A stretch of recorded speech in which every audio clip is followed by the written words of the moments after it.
2月12，花朝节，城北的花神庙前人山人海。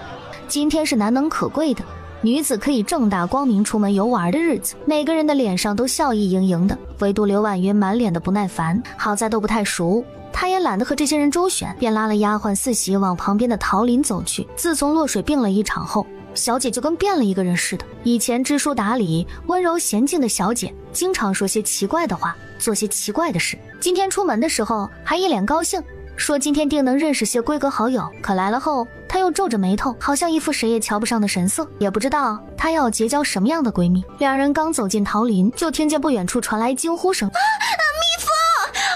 我的脸！救命啊！这有啥好怕的？吃花蜜的蜜蜂又蛰不死人。没几下，那几个小蜜蜂就被赶走了。四目相对，电光火石。你是蜂儿，我是沙。下一秒就往对方身上扑了过去，然后互相捶打对方。你个死人，怎么才出现？你个王八蛋，跑哪儿去了？八个四喜看得一愣一愣的。这人是小姐的朋友？这样子成何体统？旁边突然窜出来一个女的，冲上去就给两人肩上一人一拳，顿时眼睛一亮。你去挣钱，我来花。瞬间2人转变成了3人转，3个人抱头痛哭了起来。看来这就是自家小姐找的闺阁好友。等情绪稳定下来，3人便开始了灵魂。我们咋就穿越了呢？还记得我们来之前干嘛了？元宵节那天。元宵节那天，3人结伴去 KTV 唱歌喝酒，喝得微醺的时候，不知谁提议说找个少爷来陪酒助兴。3人都是社畜，工资不多，就点了一个。那少爷嘴很甜，哄得他们仨心花怒放，还给他们跳舞。突然 TV 停电了，3人就只好醉醺醺的回了出租房。醒来就到了这古代。哎呀，这怎么醉个酒就穿越了？还是个搞不清年代的世界。说这不会是你追的什么剧或者什么小说里吧？虽然穿越前自己上班摸鱼时经常追剧看小说，但这和他有什么关系？那就是你做的梦。关小雨总结道。哈，这俩女人怎么回事？咋就怪我身上呢？我要做梦也是做发财的梦，跑这女人卑贱如草的古代干嘛？难道就不可以是你们干了什么奇怪的事儿？啊，好了好了，我们仨好不容易重逢，别扯之前的事儿，说说我们现在的情况。我先来，我家就住在城北，我爹开了一个医馆。我家住在城东，我爹是一个夫子，有一间私塾。我家住城南，那云鹤武馆就是我家的。人家穿越不是宫里就是大户人家的，我们仨咋就穿个普通人家？唉，注定生生世世都是老百姓。我们3家离得那么远，难怪我们来了快1个月了都没能碰见彼此。这古代，你以为像我们那时候天天出门逛街溜达什么的？我来了这么久，出门不超过3次，每次不过旁边铺子买点吃的，我也好不到哪里去。我也是。我们怎么才能穿回去啊？别想了，这种问题不是我们能决定的，还不如想想我们仨怎么能在一起。对对对，找到了你们，我的心才觉得踏实了，不想和你们分开。但是我们3家离得这么远，这世界女子又不能随便出门，这很难搞。我家有个哥哥，不如你们嫁来我家做我的嫂嫂。想得美！我说真的，你们可以考虑考虑。考虑个蛋儿！你个大聪明，我们嫁进你家，然后你再嫁去别人家，那不也分开了？再说了，就算你不嫁，这两女共侍一夫是我们新世纪女性会干的事儿。不如我们仨找个家里兄弟多的，嫁去一家，这不就可以天天在一起了？倒是一个别致的馊主意。可怎么才能找到一家有3兄弟，还刚好都没成亲的？那今日花神节，估计全城的女眷都出来了，打听打听不就知道了？就算有这么一家3兄弟的，不见得就要同时娶我们仨呀。自古真情留不住，套路得人心。桃林的另一边，几位夫人太太正在赏花，说是赏花，可每个人的眼睛却不时地在打量那些未出阁的女子。哎呀，今年这花朝节来的人可比去年多，今天阳光明媚，适合出游。哎呦，要我说，都是因为沈家的公子到了该议亲的年纪了，知道啊，沈夫人您今年要来，所以才这么多人。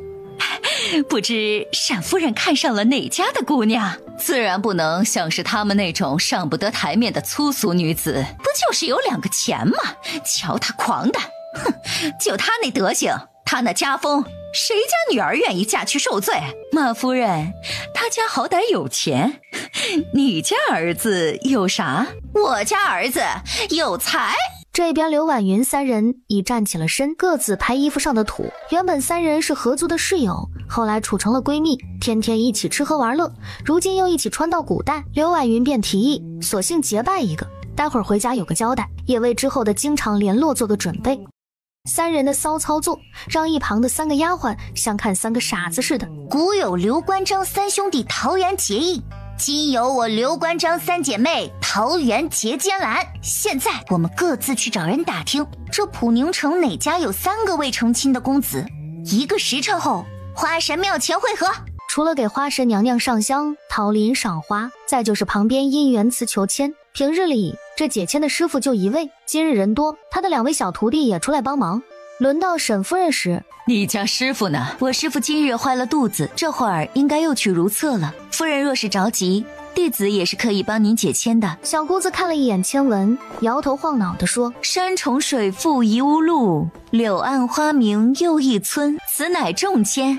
怎么说？就是说这姻缘呐，有些坎坷，不太容易，但若是处理得当，就会化腐朽为神奇。我家师傅说了，天机不可泄露，但我看夫人面善，是个多子多福的人，我就多说2句。若想破局，就要放低眼光，找那普通人家里命硬旺家之人。有请下一位。今日人多，那小姑子姐的签未必准，不如夫人改日再来。罢了，这签抽多了也就不准了。你们稍等一下，我去唤我师傅。搞定没？快走，那师傅和小姑子马上就回来了。老师傅和小姑子就骂骂咧咧地从门外路过。缺德玩意儿，竟然偷摸进了我们姑子的房间，我们就那么几个香火钱也值得惦记？师傅，我看钱也没少，但是衣服乱七八糟，不会遇到变态来偷袭亵衣亵裤的吧？闭嘴！我那化妆技术还行吧？也就那样，我还是能认出你。那是条件有限，没体现出我的真本事。哎，你说到时候那沈夫人认出来你就是解签的，会是什么情景？捶胸顿足，却又无可奈何。那签文到底什么含义？他根本就不懂，他就是根据诗文意思胡诌的。好啦，我们也回家吧，接下来就靠关小雨了。我们的计划成不成，全在他身上呢。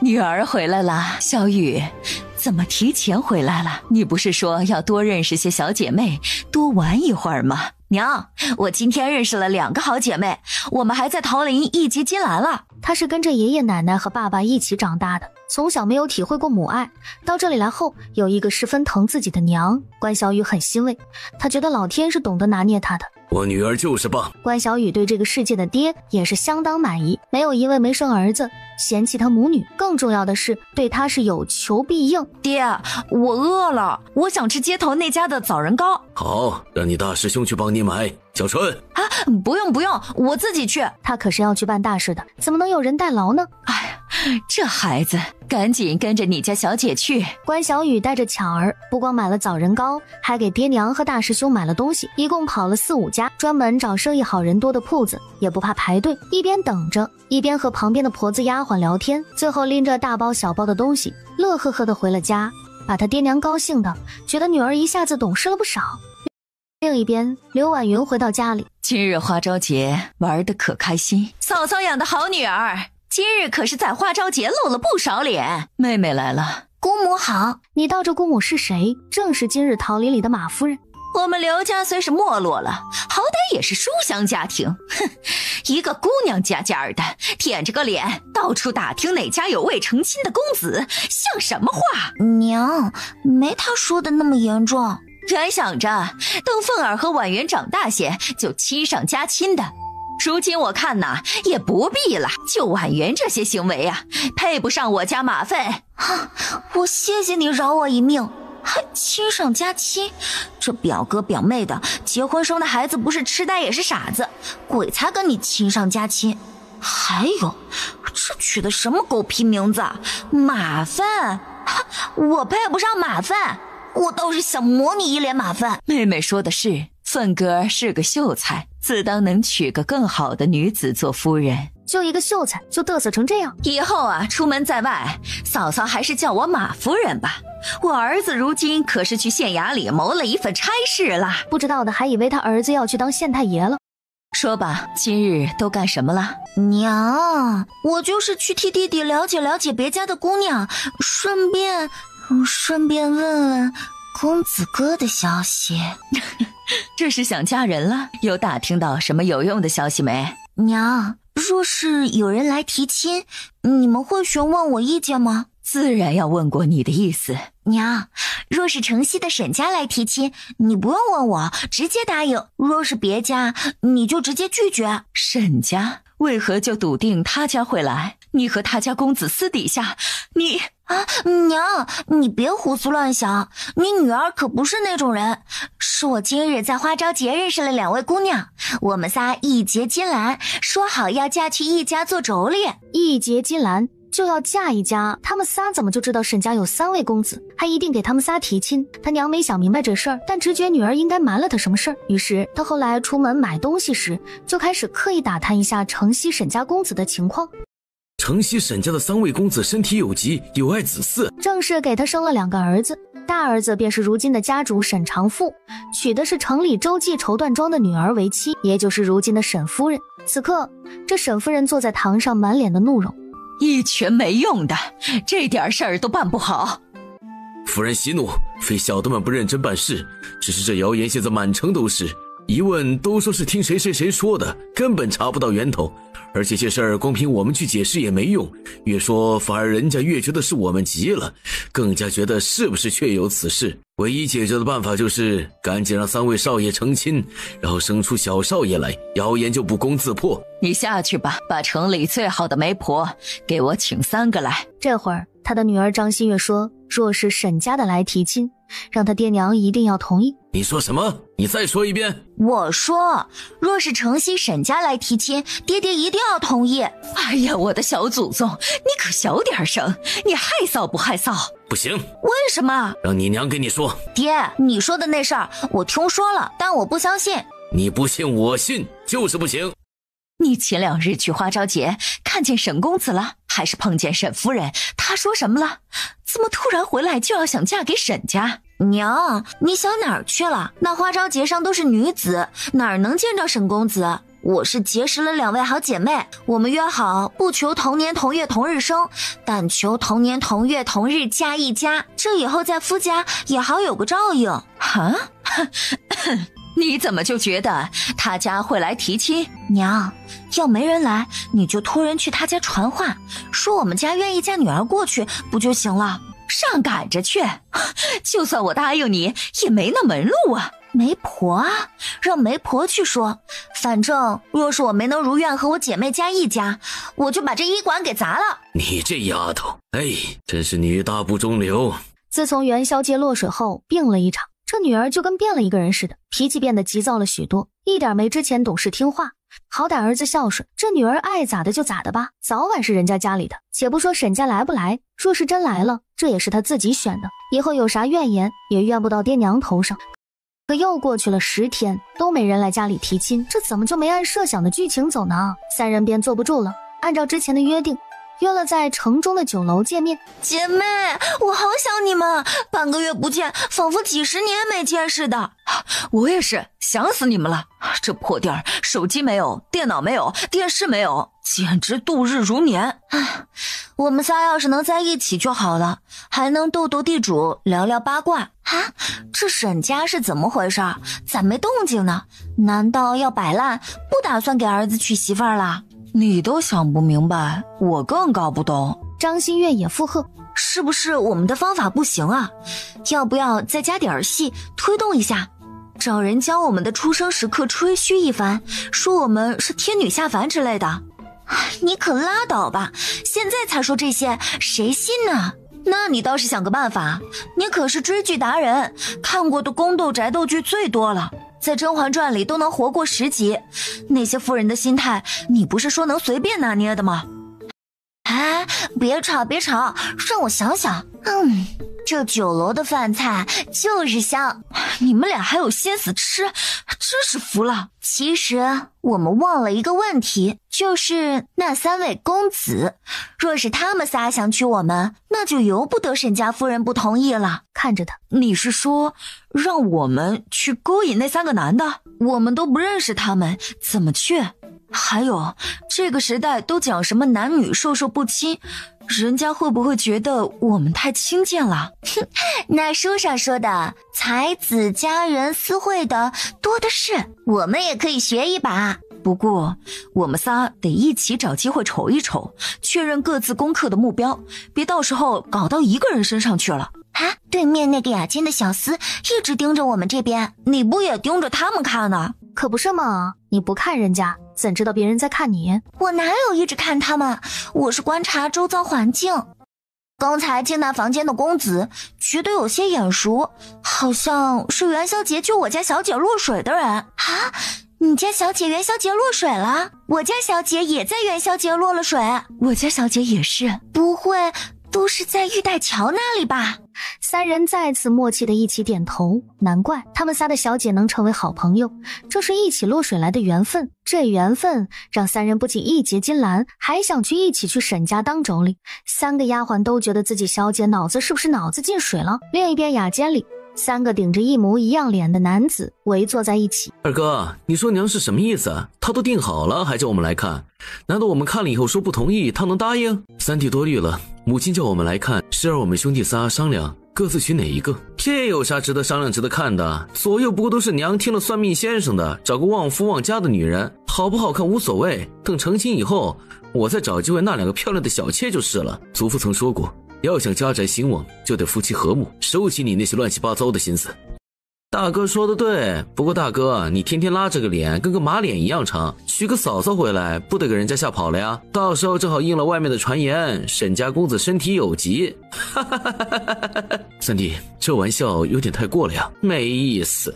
公子，对面的小姐离开了。一阵风吹过，将关小雨的尾帽掀起了一角，刚好被老二看到了，他便指着关小雨说：我就选他了，既然这样，那我就选北面那位，东面的就是大哥的了。第2天，沈家便上门提亲了。沈家希望10日后就成亲，说是那天是个好日子，只是前不久才闹出了沈公子身体有疾的风言风语，这会儿着急的娶3个普通家庭的女儿，大家都一致认为沈家这是为了要掩人耳目。成亲当天，整个普宁城热闹非凡，3队接亲队伍按照沈夫人要求的及时准时回到沈府门前。首先是沈大公子沈朝东这一队，那手将他从轿子里牵出来后，便转过背来示意他上背，他也不懂这古代规矩，便听话的趴了上去。由于太过紧张，圈住那人的手臂不自觉地勒得紧了些。对不起。那沈朝东的脸刷的从耳根的红到了脸上。沈大公子脸红了。娶新娘子了就是不一样，冷面阎王也会害羞了。接着是沈二公子沈朝南这一对，关小雨被牵出了轿子。娘子怎么了？他原身可是健身教练，在3人当中算是女汉子的存在。我怕你背不动我啊！怎么回事？新娘子不想进去？不会真的是被逼的吧？一把将关小雨抱了起来，大步流星地往大门走去。娘子，这是第1天就给为夫出难题啊！哎呦，原来是新娘子拿巧考验新郎官呢。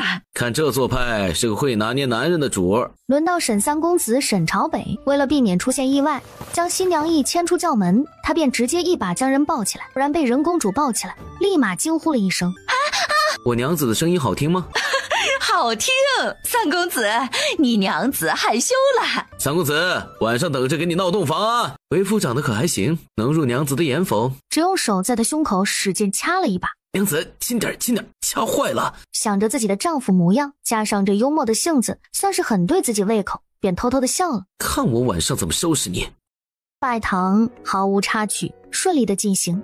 三对新人行完礼后，新娘子们被各自送进了后院卧房里。刘婉云坐在床沿上，现在屋里没人，就他俩后，他便把盖头自己揭了。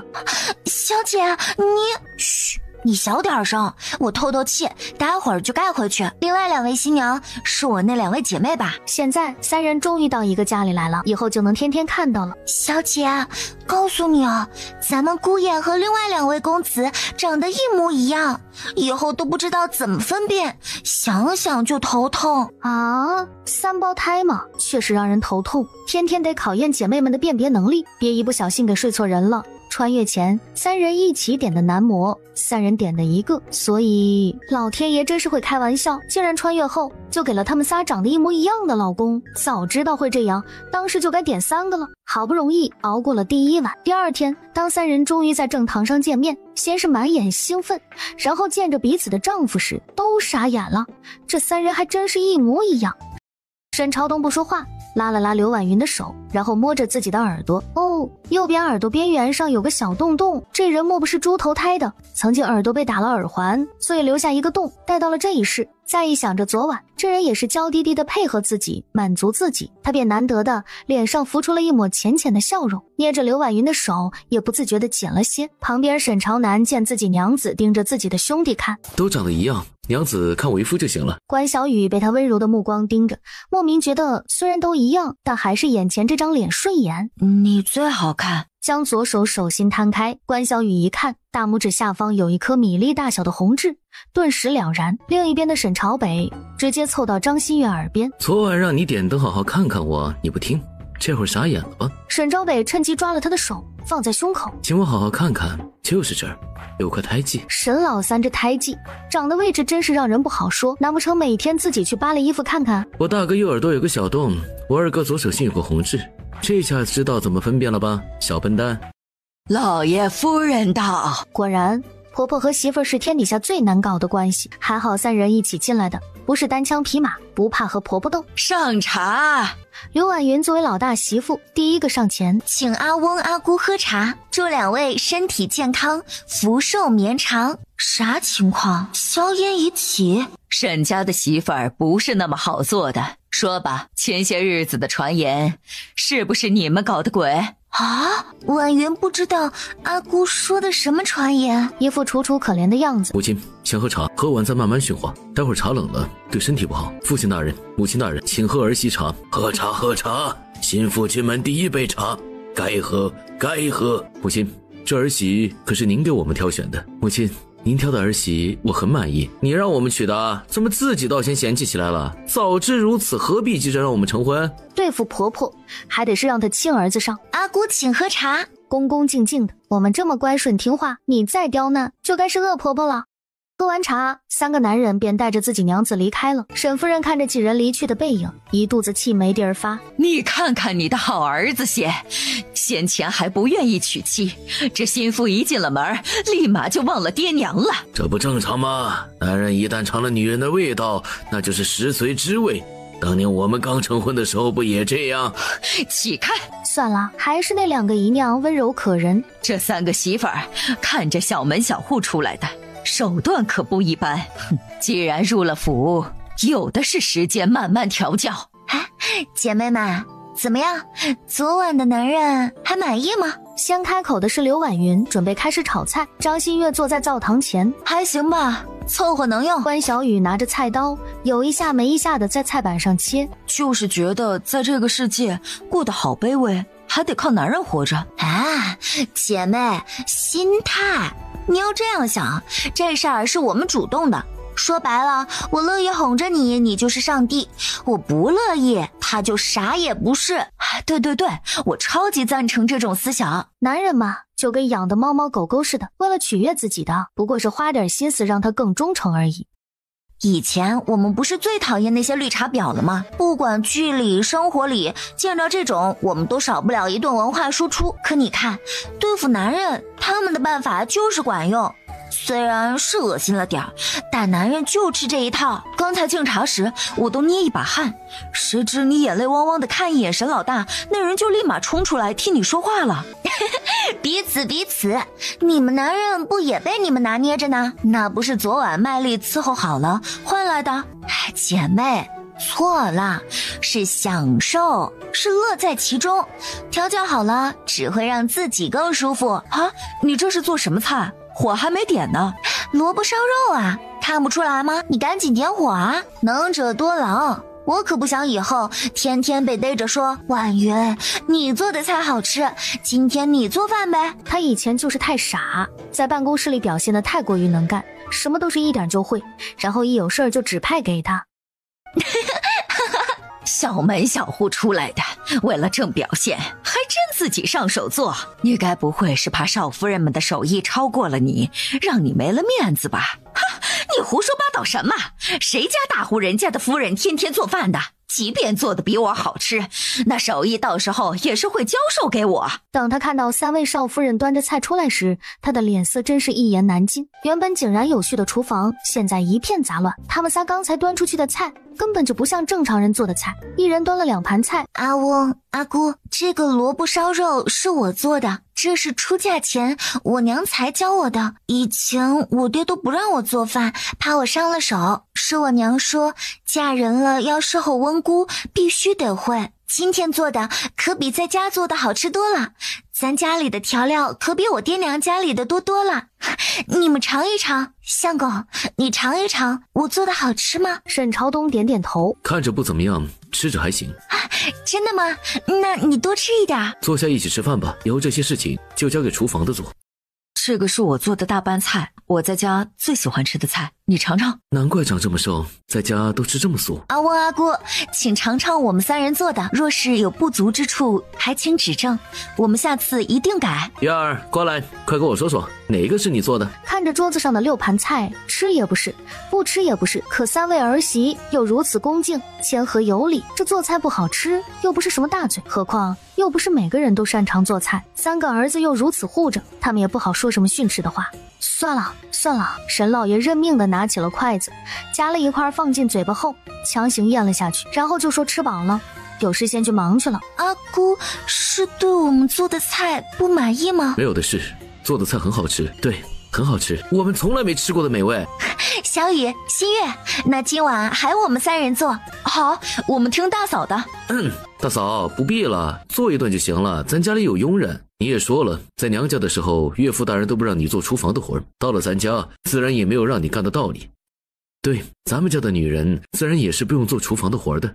相公对我真好。好，那怎么行？阿姑该要不高兴了。娘子，有这心意就够了，真的，要想娘高兴还有别的法子。走，咱们也回房去想别的法子。相公，我对咱们府里不太熟，你能带我逛一逛吗？当即便不吭声的拉着他的小手往院子里走去。逛着逛着，几人就凑一堆了。在现代的时候，他们常常感叹，若是以后有个带院子的房子，人生就完美了。如今一朝穿越，竟然实现了当初的梦想。哇，这也太漂亮了吧！这是八仙花，我们那儿叫它绣球花，我可喜欢了。你们家也养有这花啊？我说这花像绣球一样，我以为它叫绣球花。绣球？不是吧？这什么年代？绣球这词儿都不知道。大嫂说的可是令堂娘家那边招亲用的东西啊！对，我娘曾经给我说过，他们家乡的风俗就是女子把红绸缎扎成一个圆球一样的花，叫绣球，用来招亲的。招亲？怎么个招亲法？就是女子站在楼上，一群男子站在楼下，女子将绣球抛下，哪个男子抢到绣球，女子就嫁给谁。这么随意的吗？从未听说过哪里是这样的风俗。我娘她不是本地人，娘家是很远的地方。娘子家在城南，大嫂家在城东。娘子竟然连大嫂令堂家的风俗都清楚，你们2家是亲戚吗？我们仨义结金兰，是好姐妹，自然什么都聊过。我听说你们是花朝节才结拜的，这过去也没多久，你们应该没见几面，就彼此聊了这么多了吗？二哥这话问的奇怪，女人聊天自然是什么都聊，何况我们仨之前都是待嫁女子，聊些节庆的话题怎么了？二弟怎么知道我们是花朝节结拜的？莫非你们之前跟踪调查我们？你们不可胡说，我们都是母亲请了媒婆，做足了礼数，堂堂正正求娶的你们。可是我们仨的家境和沈家大有差距，阿姑怎么会答应娶我们？那是我们的娘，早就请了算命先生算了的，你们仨旺夫旺家。沈老二只觉得头顶乌鸦呱呱叫，有个拖后腿的弟弟，真是无语极了。明明刚刚是想要证实谣言之事是不是他们做的，怎么后来变成了说他们娶妻是别有所图？更要命的是，他们的娘确实调查过他们三人，如果这事儿一细究起来，他们还真就无话可说。这刚娶进门一天的娘子就给得罪得透透的，晚上的快乐还能继续享受吗？娘子，等等我，别回错房间了。哼，不过是八字生得好，还真以为自己是什么香饽饽。三位夫人不过是刚新婚，所以对少夫人上心，等新鲜劲儿一过，夫人再慢慢教导少夫人们，不必急于一时，影响了母子关系。小门小户的也就那点出息，真以为半个姑子说两句隐晦的话我就能信了？不过刚好歪打正着，他们正好是算命先生说的要寻的人。他去花朝节那天不过是提前就找人打听了他们三人的八字，不过是真没想到他们居然敢造谣说我儿子那方面有问题，心思真是歹毒。我倒要来看看，若是我那三个儿子知道后会怎么对待他们仨。另一边，娘子，是我。我以为相公对我好，是因为自己长得还行，却不知我只是一个……说到后面他说不下去了，成功把自己说心酸了，眼泪如期而至，吧嗒吧嗒的往下掉，感觉自己可以去当个女人号。如果男人知道了自己姐妹三人给他们造谣，肯定会认为他们心思不纯，不会再真心疼他们。他必须让他觉得自己是真心喜欢他才这样，同时让他也爱上自己，他才能在府里站稳脚跟。他只好一把将人抱在怀里，结结巴巴地说：我其实喜欢你的。真的吗？踮起脚尖往男人的嘴角亲了一下，挣脱男人的怀抱跑回了屋，还将门关了起来，脸上浮出了笑容。这个小女人竟然这么大胆，光天化日之下居然行着闺房之乐，她应该是真心喜欢自己。关小雨她蹲在那里逗着小猫咪，心不在焉。关小雨起身准备离去，却因为蹲得太久又起得太急，一时有些头晕，身子一晃，身后的沈朝南赶紧上手扶了一把。多谢公子。娘子，是我。多谢二公子。娘子，怎就一下生分了？相公，我自知高攀不起沈家，承蒙阿姑看上了，不管是因为什么原因，我既然入了沈府，嫁给了你，必定做好妻子的本分，不给你惹事添麻烦。他是故意阴阳他的。沈朝南就有些慌了，那天他在醉仙楼见着冒帘而下关小雨的脸，立马就确定要娶她，算是有一些一见钟情的。娘子，你何必如此呢？我不过多问了两句，我也是受害者，作为家里的老二，你不知道其中的艰辛，我自然会比大哥三弟们想的多一些。本以为娶了妻会有人理解我，我娘看中了你们仨，但并未指定你们其中哪一位给谁。我是一眼就相中了你，第一个表态的。娘子，我知道你心善，不忍心我难做的，我们回房去，我再好好给你赔个不是。两人牵着手回房，却也是个好哄的。沈老三又是个嬉皮笑脸，敢想敢做的。他从院子里追上张馨月，见他不理自己，直接一把将任公主抱了起来，不管怎么掐他都不放手，直到进了屋，然后捧着张馨月的脸就是一顿亲。他本就没真生气，不过是装样子，如今这沈老三竟然死皮赖脸的，又是抱又是亲的，没一会儿他就被逗笑了。两人在屋里打闹，三对新人回了屋，自然就在房里厮磨了许久，直到下人来传话说吃晚饭了。这是沈姨娘，旁边是大妹妹若楠。赵姨娘一身月白衣衫，穿得很是素净。这是孙姨娘，旁边是二妹妹招娣。夫人好眼光，三个儿媳都如此标致，一定都是能干的。夫人以后可是享福了。三位少夫人出来府上，不知咱府里吃饭的规矩，孙姨娘今晚就由你示范一下，事后我和老爷用膳。开饭吧。娘子怎么了？娘子是不是想吃肉？想吃哪一个？为父给你夹。历来都是女子侍候丈夫吃饭，你们仨倒好，竟让丈夫给你们夹菜。统一行动，统一阵线。婉云、小雨、新月，跟你们仨说话呢。见无人理他，沈夫人忍无可忍的一个个点名。阿姑，我在家吃饭时，我爹是不准我们说话的。他常说古人云食不言寝不语，我不知道沈家是可以说话的，所以没敢回答。刚才是相公主动给我夹的，我自然不敢拒绝。我很高兴相公这么疼我，丝毫不顾及沈夫人由白变青的脸。谢谢阿姑，交了一个这么好的儿子，能嫁入沈家是婉云的福气。明明句句感恩，却让沈夫人心底极为不舒服，又挑不出毛病来。他那不争气的儿子还满脸宠溺地看着那女人。谢谢阿姑教育出的好儿子，能嫁入沈家是我们的福气。他那另外2个不争气的儿子都被勾引得一愣一愣的，沈夫人彻底给气得说不出话来。她身后的孙姨娘却忍不住了。我就说夫人会教育儿子，相中的儿媳也是孝顺感恩的。咱们家夫人啊，就是厉害，没规没矩的。我和老爷还没说话，轮到你开口了。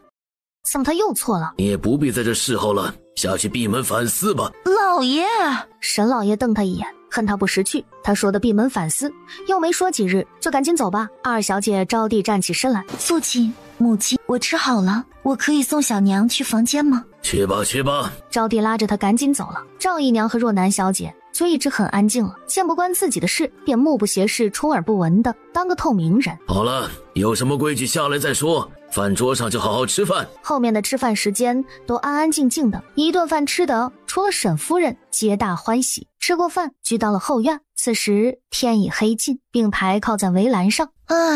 这一天天的可真是不容易，这古代女人过得可真是憋屈。若是普通女人，确实挺艰难的。但你看我们，不是嫁到大户人家来了吗？除了规矩严苛一些，只要家庭地位稳固，便是一辈子衣食无忧，不用干什么活，还有佣人伺候，既来之则安之。咱们这样想吧，以前上班要应付上司领导，如今啊，这老板上司就是婆婆和丈夫。有理，有种拿身体贿赂男上司的感觉。男上司还挺对胃口的，是吧？你不一样，看你白天那花痴的样，看着沈老大的脸，口水都要流出来了。我那不是为了哄着他，好为我所用，让日子好过一点。小点声，待会儿引的人过来了。老天爷真是会捉弄人，我们以为是凭自己的本事进的沈府，殊不知就算我们不搞那些小动作，都是会被沈夫人弄进府里的。咱这八字这命是真的好？难道不是你扮姑子告诉沈夫人说他们仨的姻缘是普通人家的姑娘吗？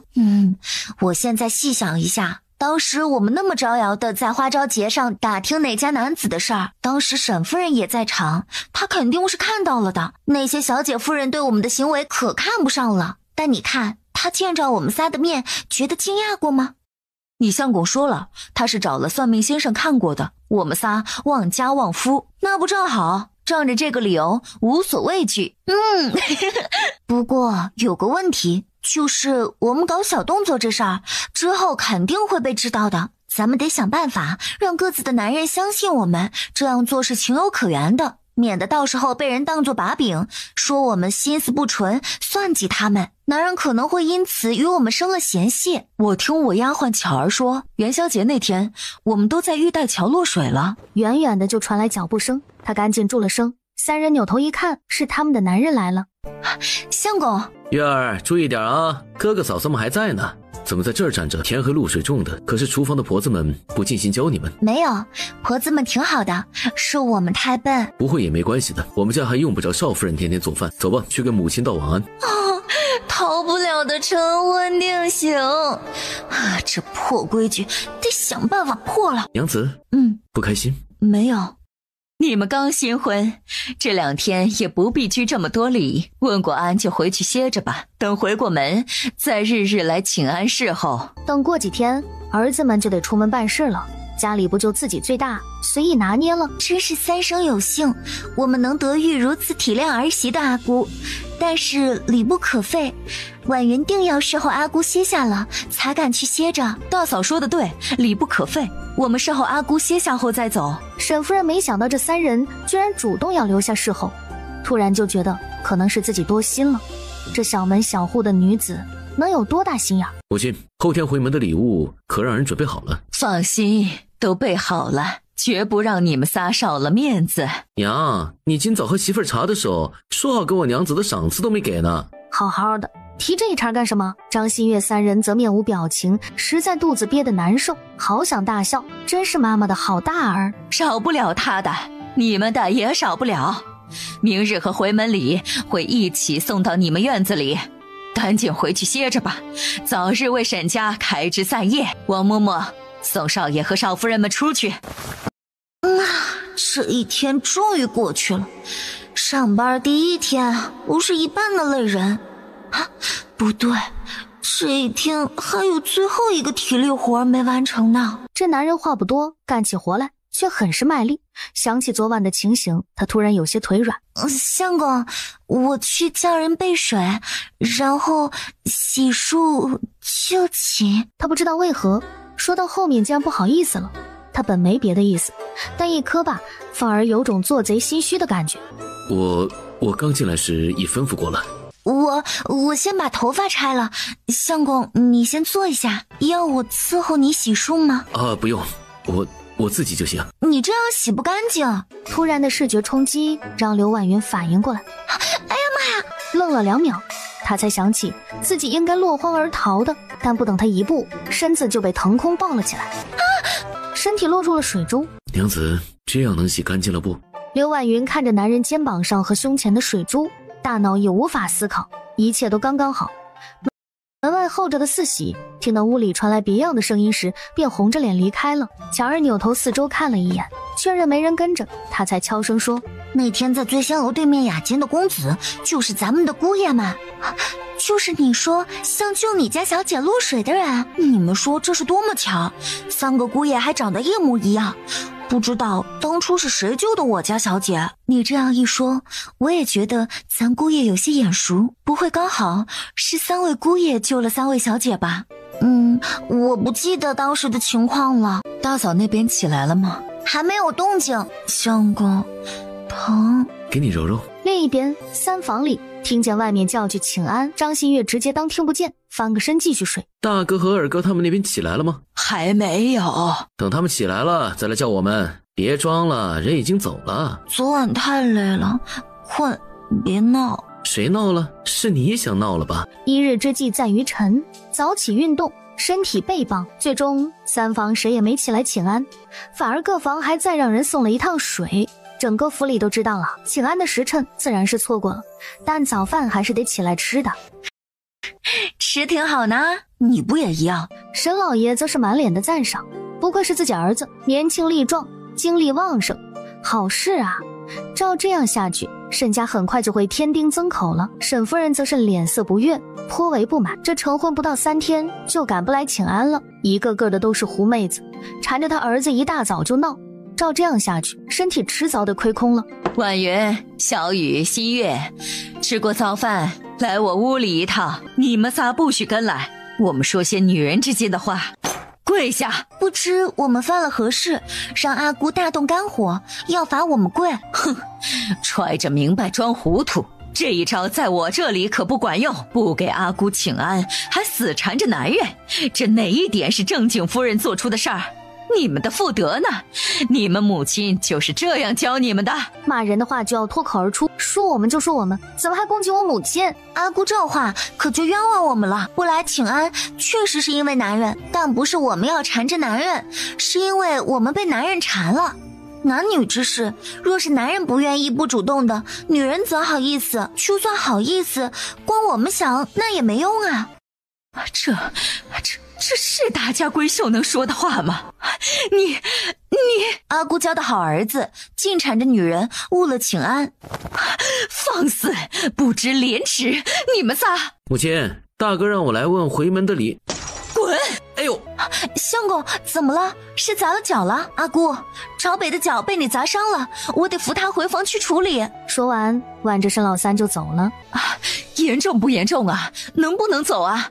不行就在这里处理了再回去啊。可那两人哪里还听他说话，直接跑没影儿了。还真是奇怪，每次有人对我不好，他家里就会出点问题。你说我这是什么体质？我也是。然后一个在门口绊了一跤，撞在了门框上，一个一脚踩到了门口的碎片，差点崴了脚。如今看着另外两个儿子也在跟前出了岔子，内心啊就更愧疚了。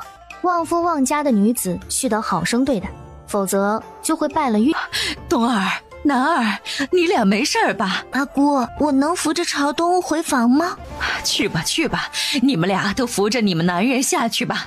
去，让管家找个大夫来，给三位少爷看看有没有伤着什么，要不要敷点药什么的。关于之后还要不要早起请安这个问题，自然也没有了下文。你男人好吧，不让你在那里挨骂。好个屁！正好，你就直接给你娘说，早上都是你拉着我那啥，才耽误了请安。娘子疼，刚真砸到了，你掀起来，我看看。脚背确实有些红肿。你个傻子，刚给我眨眼，我还以为你装的。走，赶紧回屋，我给你找点冰块来敷一敷。别慌，等等，这点小问题不碍事儿，我还想和你转转园子呢。远远的看见沈老二和关小雨，当新月便拉着沈老三绕到假山的另一边，避免了碰上。娘子，怎么了？你们关系不是挺好的吗？干嘛躲着走？没什么，我就想快点回屋，碰上了难免要打招呼，耽误时间。相公，我想什么时候就我俩去城里逛一逛啊？娘子这是想单独和我玩？逛，明天回门后我们就去逛。东院，古时候的大户人家住的地方就是宽敞。对不起，今天不该让你一人去面对。他在说什么？知道他误会了，他也不解释，要的就是他愧疚，这样他才好有为所欲为。东哥，我想种点花在那里，可以吗？可以。我还想搭个秋千。行，我现在就让人来弄。明早少爷和少夫人出门时，还会送上一些活的鸡鸭以及新鲜的蔬果，总共6个箱子。夫人说了，一定要图个顺顺利利、大吉大利的彩头，没有金器银器之类更值钱的。这回礼单子夫人过目了的。这些已经足够了，挺好的了，辛苦管家了，你去忙吧。你能确定吗？元宵节落水的事情他是一点不清楚，只知道在这个世界醒来就是躺在刘家的床上。不太确定，但总觉得80%是。到时候侧面试一下就知道了。大嫂子可在啊？大小姐来了，请进，我家小姐在里面呢。在府里你应该改口叫少夫人了。大嫂嫂，这是我小娘做的枣仁糕，虽然赶不上城里糕点铺子的，但胜在是自己做的，用料实在，吃着放心。我还要去给2嫂子、3嫂子送糕点，就不做了，等空了再来陪嫂子聊天。刚到门口就碰见来做秋千架的下人，拿着木架子等材料。若男好奇地问，这是做什么的？你大哥说要给我做一个秋千架，等弄好了你可以随时来玩。好，谢谢大嫂。小姐，这枣仁糕吃吗？然后放进了嘴里。小姐，你不怕？没事儿。这大张旗鼓送的，要出了问题，那不直接就知道是他们了。你也尝一尝，味道不比糕点铺子的差。真的很好吃。相公，你不喜欢吃甜食吗？不是。那是不想吃我喂的？你来看，这套首饰还喜欢吗？我本想让母亲给回门礼里面加些贵重的东西，但母亲说那礼单都做好了，2位弟弟的一模一样，若是要增加就比较麻烦。那这是母亲给你的见面礼。东哥，嫁给你真是太幸福了。踮起脚搂着沈朝东的脖子，对着他的嘴就吻了上去。这小娘子就知道成天的勾引他。沈朝东愣了一下，才反应过来，赶紧搂着娘子的腰，不让他聊完就跑。两人在屋里一阵厮磨。去整理一下，你家小姐的身高和你差不多，你去确认就行了。相公，你太好了，事事都想得如此周全。若不是真有3个人在眼前，看着他们仨一模一样的脸，我有时候都在想，咱仨若是穿越后嫁给一个男人，会不会也跟宫斗剧一样斗得死去活来的？斗什么斗？没了男人活不了了。真嫁一个男人，不应该团结一致称霸后宫吗？说是沈老二过段时间娶个小妾回来，你怎么整？给他阉了。哎呦呦，咋急了呢？这不是已经嫁给他了吗？自然不允许他再有别的想法。那你刚说嫁一个男人就团结什么的，我们仨的感情那能一样吗？啊，你男人去哪儿了？怎么这么久都没出现？不是他嚷嚷着来逛园子的吗？不会是去找什么丫鬟之类的吧？这大户人家的少爷和丫鬟，通常都……他敢！他要是有这心思，脑花都给他敲出来。假山上就冒出一个人来，一身戏剧武生的装扮。娘子，看这儿！这是什么奇葩男人？明明脸和其他2位一样，咋干的事却如此荒谬啊！沈老三从假山上一跃而下。朝北，你怎么样？一张面具脸对着张馨月，给他吓得心都突突了一下，唰一下面具就变了一个样。你有病啊！吓死我了！娘子，好玩吗？合着逗他娘子玩变脸呢，害他们跟着担惊受怕，死了不少细胞。呸，无聊，2人也都各自找自己的男人去了。沈老二抱起一只纯黑的猫，这只猫叫黑子，是我最喜欢的，要不要把它带回咱院子里去玩？比起猫咪，我更喜欢狗狗。为什么？因为狗狗更忠诚。有道理，我也喜欢忠诚的。要不我们去买一只狗狗养在院子里？不必了，你要想把这只猫带回院子里，你就带吧，我不介意。刘婉云走到沈老大跟前，东哥，你钓到鱼了吗？没呢。那你给我弄一个鱼竿，我来试一下。刘婉云将鱼饵随便一抛，他再去旁边新拿一根鱼竿，在那里调线和漂。他刚弄好，准备上饵料，刘婉云就提着杆子嚷嚷起来：鱼，有鱼！你还真是有点运气呢，一来就中鱼了。是一条1斤多点的鲤鱼，不大，但好歹也是中的第1条。东哥，我再钓一下。哎呀，吓死我了！怎么了？让我想起之前掉水里的事儿了。安抚道：没事儿，都过去了。我娘也说过去了，不要因此留下阴影。我今天也是鼓着勇气来水边陪陪相公，但是这事儿毕竟过去不太久，刚才那一下又让我想起来了。哦，是最近的事儿吗？元宵节那天在城里看花灯被挤的，还好被人救了。不过我爹说任何事的发生自有它的道理，我觉得也是，就是很奇妙。岳丈说的有理，那你还怕吗？要继续钓鱼不？钓，我的运气好，肯定还能中。刘婉云将袖中剩下的2块肉脯赶紧扔到了自己的杏儿那里，静等鱼来。什么锦鲤附体，不过是自己刚才如法炮制，背着他扔了肉脯吸引鱼来的。北儿怎么样了？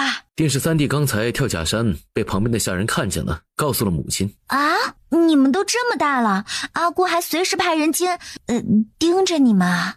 不会大晚上的也有人盯着他们院里吧？相公，你太厉害了，这个变脸是怎么弄的？哈，这个可是有机关的啊！先别拆了，再玩一会儿，你再变给我看看。行，那你看好了啊，看你能发现什么不？就传来他娘焦急的呼唤声：没得玩了，没伤着吧？娘，我没事儿，好着呢。你说说你多大的人了，还爱爬那么高的往下跳，伤着脚什么的可怎么办？你也不拦着一点，上午不还砸了脚背吗？这会儿又让他在这儿蹦来蹦去的。阿姑，我是他娘子，不是娘，他这么大人做事儿自有分寸，我还能管得了他？再说了，他这不是好好的活蹦乱跳的。娘，你看我确实挺好的。你是做夫人的，自当要规劝自家男人。行，我规劝。走，别玩这个了，回屋里写字看书。娘，我回房看书去了，那枪你帮我收起来啊。好得很。哎呦喂，男儿啊，给你说过多少次了，不要老去抱那猫，身上有病菌，要是被它挠了会生病的。母亲，我已经成年了，不会像小时候那么容易生病了。那也不行，阿姑，只要经常给猫咪清洁，定期驱虫，不喂生食和乱七八糟的东西是没事儿的。做什么都不如从根源上杜绝，你不碰它，自然就不会有任何风险。那冬天冷，出门容易冻死人，阿姑是不是冬天就不出门了，穿厚点出去不就行了？那吃鱼容易卡嗓子，是不是就不吃了？哎，怎么能不吃呢？吃鱼的人聪明，把鱼刺挑干净就好了。好像不对劲儿。哼，你这是歪理邪说，就是不准报。来鱼了，来鱼了！阿姑，你走路动静太大了，把鱼都给吓跑了。啥？钓不了鱼，怪上过路的啦？我还没找你茬儿，你先倒打一耙了。没得怪了，明明我刚就上鱼了，你一来就没了。你看我刚才钓的，东哥钓半天一条没有，我来了2分钟就上鱼了。就这大点儿，总是有一条，东哥还没呢。是他钓的，不过是运气好罢了。对啊，就是运气好，我做啥事儿都是全靠运气。阿姑，要不晚上我给你熬鱼汤喝啊？得了吧，这么点儿大的鱼吃了可惜了，待会儿放回去，等它长大点儿。这2天3位少爷没出什么差池吧？这2天少爷们来园子都有少夫人跟着，除了刚才3少爷跳假山，没有其他危险行为。莫非这3个儿媳还真是能旺夫？只不过有话就说，昨天夜里3个房里都叫了3次水。他以为就早上因为这事儿不来请安，没成想晚上还整宿的闹，这身体怎么吃得消？罢了，也就现在年轻。去吩咐厨房炖些滋补的汤，晚上的桌子上要见着。今晚的鱼汤挺鲜的呀。今晚的鱼汤鲜吧，是我钓的鱼做的。不是让你放了吗？就那么大点儿的鱼，怎么能放呢？那可是我自己钓的，我怕罗婆子给我换了，我还亲自盯着他做的呢。自己钓的鱼比外面买的鱼吃起来香得多，你们说是不是？不都一样是鱼？阿姑，承认这汤好喝很难吗？食不言。今晚就不用来请安了，早早的收拾了休息，明日要回门，可不能去得太晚了，叫人说我沈家没礼数。3对小夫妻自然吃过饭就各自回了房。好在第2天3对夫妻都早早的起来了，先去给请了安，然后吃早膳。哎呦，婉云呐，姑母可想死你了，这是姑爷沈大公子吧？哎呦呦，真是一表人才呀！这是你姑父和表哥，你们认识啊？德华还不来带你姐夫进屋？姐夫好，姐夫这边请。岳正大人先请。好，一起走，一起走。你这怎么成亲了还这么毛手毛脚的？娘，你那么急得上赶着去干嘛？人家才是一家子儿。你懂什么？我姓刘，是他姑母，也是一家子。你看看，这沈家就是有钱，若是咱家也和他家攀上亲，那简直就是……马芬有些无语，打断他的话。娘，你在想啥呢？哎呀，你不懂，你听我安排就行了。妹子，让凤哥儿自己去吧，你和我上房里去，跟婉云传授些做妇人之道。凤哥儿也算大人了，你也该放放手，少操心了。我哪有你命好？嫁给我哥，大事小事你不用管的。你看看我家那个，跟个蛤蟆似的，戳一下才动一下的。这些年不是我督促着他，我们家能有现在这好日子；不是我督促着凤哥，他能考上秀才。有这经历，不如自己奋斗。唉，只可惜这一时代，女人就只能在家相夫教子。她突然就有些可怜姑母了。看不出来，咱婉云是有点手。之前姑母说不让你和你表哥，现在都后悔了。你给姑母说说，你是怎么攀上了沈家，让那沈夫人就来提亲了呢？我就是脸皮厚，到处打听男子。沈家估计看我挺恨嫁的，他家又急需儿媳妇儿，这不就一拍即合了？那沈大公子是不是有问题啊？姑母，你看他像不像有问题的？我就说那沈家多大的家产，就算生的儿子有毛病，那也能找大夫给调养了回来。也不知谁这么缺德，这样诋毁人家。我就是那缺德的。刘婉云心底这样腹诽，嘴上却说估计是嫉妒沈家的人吧，见不得人家3个儿子这么优秀。婉云呐，有件事儿姑母想和你商量商量，你看看怎么给他办成了。你已经成亲了，还嫁了个好人家，你表哥却还单着，你得帮帮他呀。我寻思沈家不是有2个小姐吗？年龄也正好，你这一边是表妹一边是嫂子的，不如牵个线撮合撮合。牵个线倒不是问题，我可以回去向我阿姑提一提，只是马家能出得起多少聘礼？咋的？嫁去了沈家，做了有钱人家的夫人，就看不起我们了？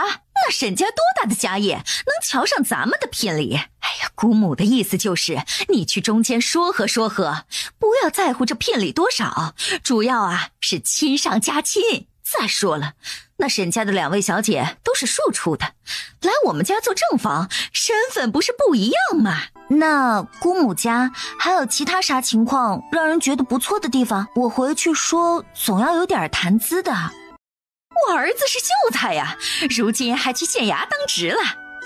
还有，我家在城西还有个铺子卖糖水的，生意可好了。没了？恐怕不太行。沈家是经商的，我家儿子在县衙当值，以后凡是和县衙沾边的事儿，那可都是能说得上话的，这可是大大的好处啊。姑母，我肯定是希望亲上加亲的，不过你知道的，我刚嫁过去，还说不上什么话，这事儿得慢慢琢磨。也对，你一个心腹也不好开口。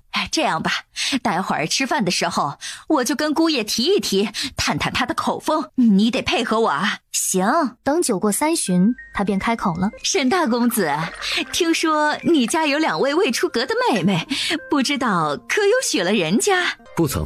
他才看到刘婉云在拼命给他使眼神。不过什么？阿姑有对家境或聘礼之类的说过什么要求吗？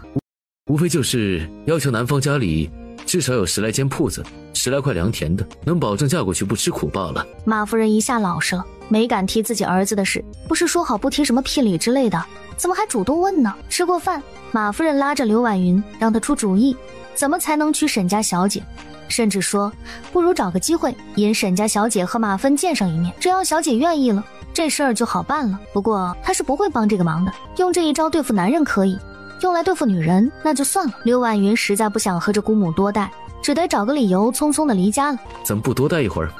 想和东哥待一起。说完身体就靠了过去，男人的嘴角立马翘了，压都压不住，长得帅又有钱，谁不喜欢？不如城里逛一逛，买点东西什么的。不如我们去关家和张家找他们，到时候一起回家。逛街得找姐妹一起，和男人逛没意思。大哥大嫂，这大哥回门怎么回到自己岳丈家来了？你嫂子想来和弟妹一道回去，叨扰关伯父关伯母了。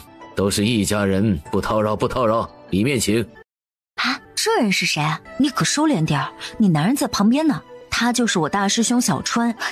这名字可以啊。两人小声蛐蛐着去了后院。门口告别的时候，关母一手拉着刘婉云，一手拉着关小雨，满脸不舍。好闺女儿，你俩既是一结金兰，那便都是我的好闺女儿，在沈家可得好好相互照应，有什么不顺心一定回来给我说，咱有的是力气，不怕。你娘也习武吗？对，她虽是我爹的师妹，武功不比我爹差。哎呦，还师兄师妹呢。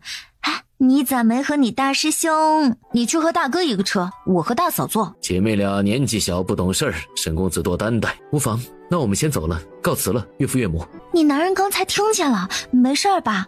都怪我嘴快，本是开玩笑的。这成亲不过3天，还有些没适应都是有老公的人。没事儿，一句玩笑话而已。我和师兄又没什么情况，今天沈老二应该能看出来我对师兄的态度，相信他不会如此无理取闹。刘婉云和关小雨一阵吐槽，重色轻友的女人都不等着他们一起，他俩决定一起去骂他。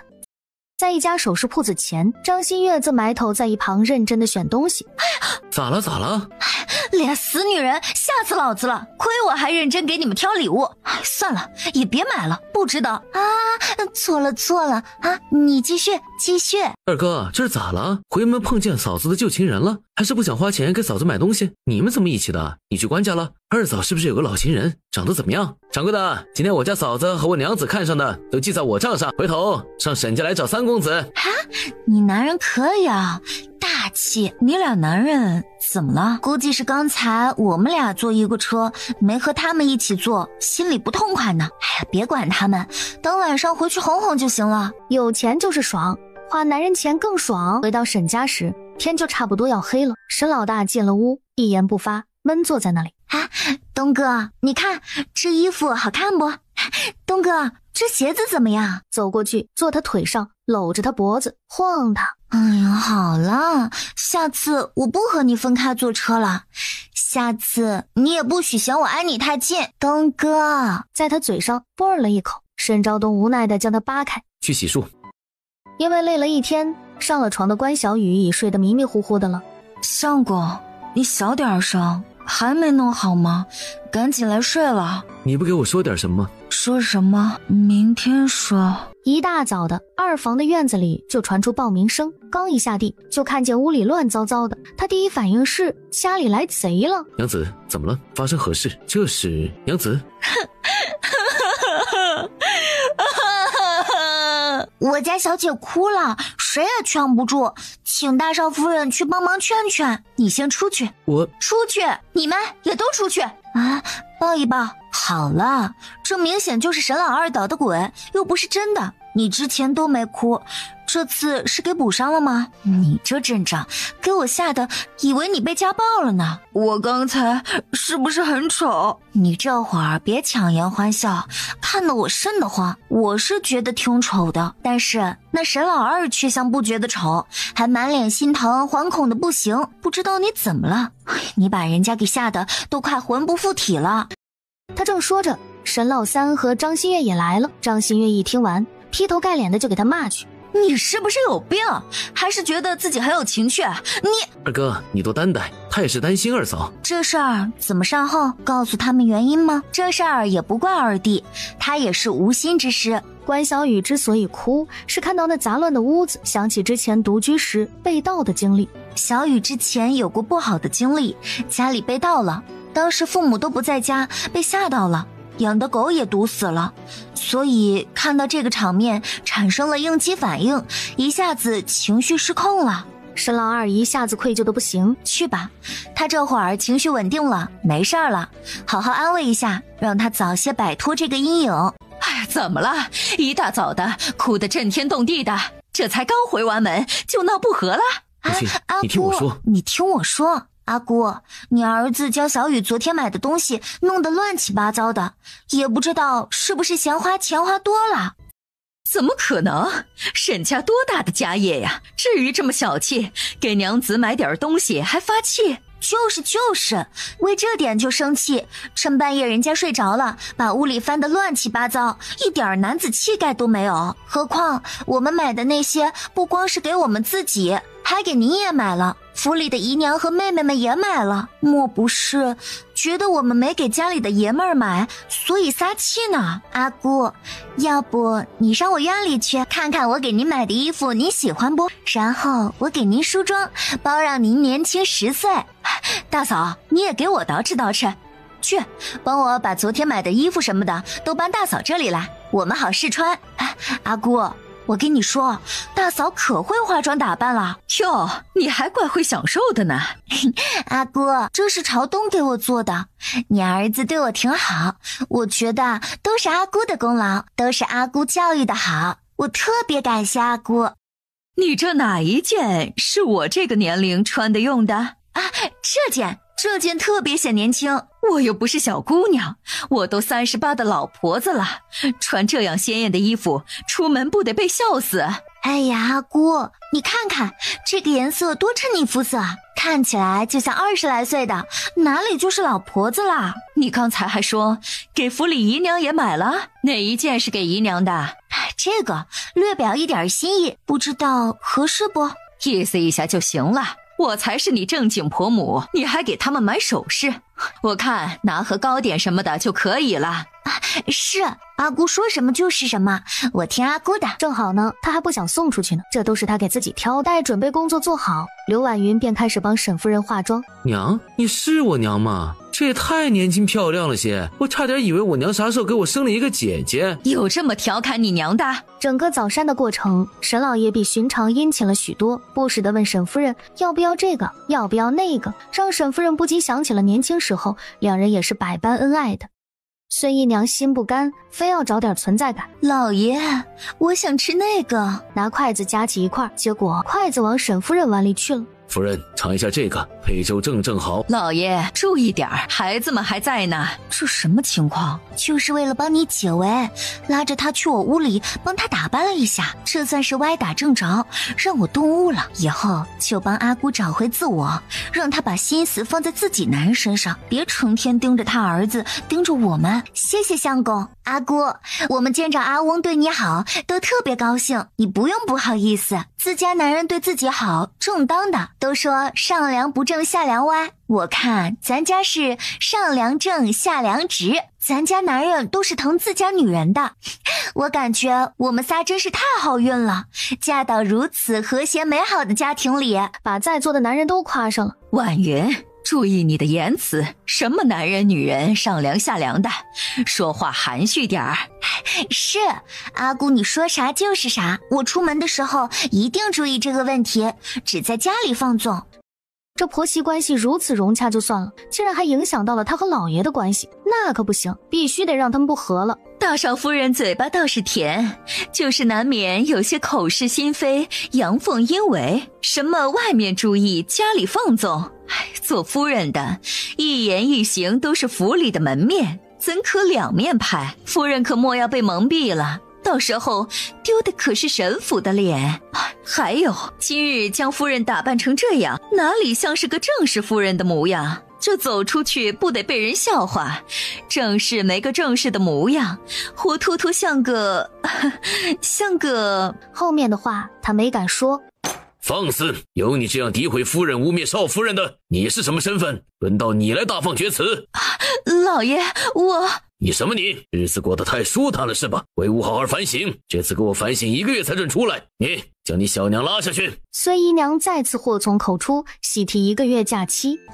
我看孙姨娘就是嫉妒，见不得阿姑打扮的比她好看。哪条律法规定了夫人就只能穿那些死气沉沉的颜色？爱美之心人皆有之，女人喜欢打扮的漂亮，天经地义，就跟男人喜欢漂亮女人一样。若是我长得不好看，你会对我现在这么好吗？你会愿意带我出门吗？不知道，也不敢随便回答，怕自己一不小心答错了，晚上没得睡觉。阿翁，今天的阿姑是不是很好看？而沈夫人很显然此刻不想再讨论这个问题。好了，吃饭。沈老爷宣布道，从明天开始，沈家3兄弟要正式接手家里产业了。不行，我不同意。沈老爷让沈老大接手粮庄，沈老二接手酒庄，沈老三就接手绸缎庄。绸缎庄的铺子最少，所以大家都以为沈老三是嫌不公平，给少了。那绸缎庄接触的都是夫人小姐，他一个男人不方便。再说了，他也不知道女人喜欢些什么。他娘子这么稀罕他的吗？连和别的女人接触一下都不行的？男人出门做事都是正常接触，不可因此生妒。不行，反正沈朝北不行，这是正事儿，由不得你说了算。你说，爹娘，我就不接手绸缎庄了，回头因为这事儿我夫妻不和就不好了。他家的不行，我家的更不行。我接了粮庄，就没空管绸缎庄了。哎呀，咋了？这几年这铺子都是你父亲带人管的，到你们这儿铺子就不要了呗。阿姑，我倒是有个主意，不如将这绸缎庄交给我们仨打理，就没有这个烦恼了。不行，沈家还没到吃不起饭的地步，需要女人出去做事情。我只是一个建议，想着女人在家也无事，不如发挥点特长。这绸缎庄的生意主要售卖对象就是女人，女人更懂女人的心思，知道她们可能喜欢什么。你们有这份心很好，说明把沈家当成家了。不过这外面的事不用你们妇人操心了，你们把家里打理好就行了。家里有阿姑操持，我们仨闲着也是闲着，想着学会做些事情，也是给自己长点本事。若是哪一天家里突遭变故，也不至于什么都不会。娘子过于担心了，这普宁城的大户人家，夫人小姐们都是在家养尊处优的，没有抛头露面做事儿的。就算以后日子不景气了，我也绝不会亏待了你，让你出去吃苦。说绸缎庄就说绸缎庄，扯那么远干嘛？反正这绸缎庄咱朝北不接手，阿翁不如另外给他开个铺子，让他去管。这主意好，爹，我也不想管粮庄，也不想管酒庄，绸缎庄就更不能管了。你就给我重新开个铺子。开什么新铺子？啥新铺子说开就开，那么容易的？不得好好做做调查，提前准备啊！家里这么多铺子，先管好了再说。这绸缎庄的事，就你们三兄弟轮流去管。至于你们，若是觉得不放心，他们仨去绸缎庄的时候，你们就跟着去。哼，不行。她也是女人，还看不穿他们仨的小心思，想管绸缎庄是假，想跟着男人一道，随时管着男人是真。再说了，她都没有这个待遇，能跟着男人出门办事，凭什么3个儿媳就有这个特权？这府里如今多了人口，我一个人肯定管理不过来的，你们仨得帮我分担着。这个自然是义不容辞的，绸缎庄也不会天天去。可府里天天都有活儿，这事儿很简单，绸缎庄还是继续阿翁管理不就好了？至于三弟，就帮着朝南管酒庄。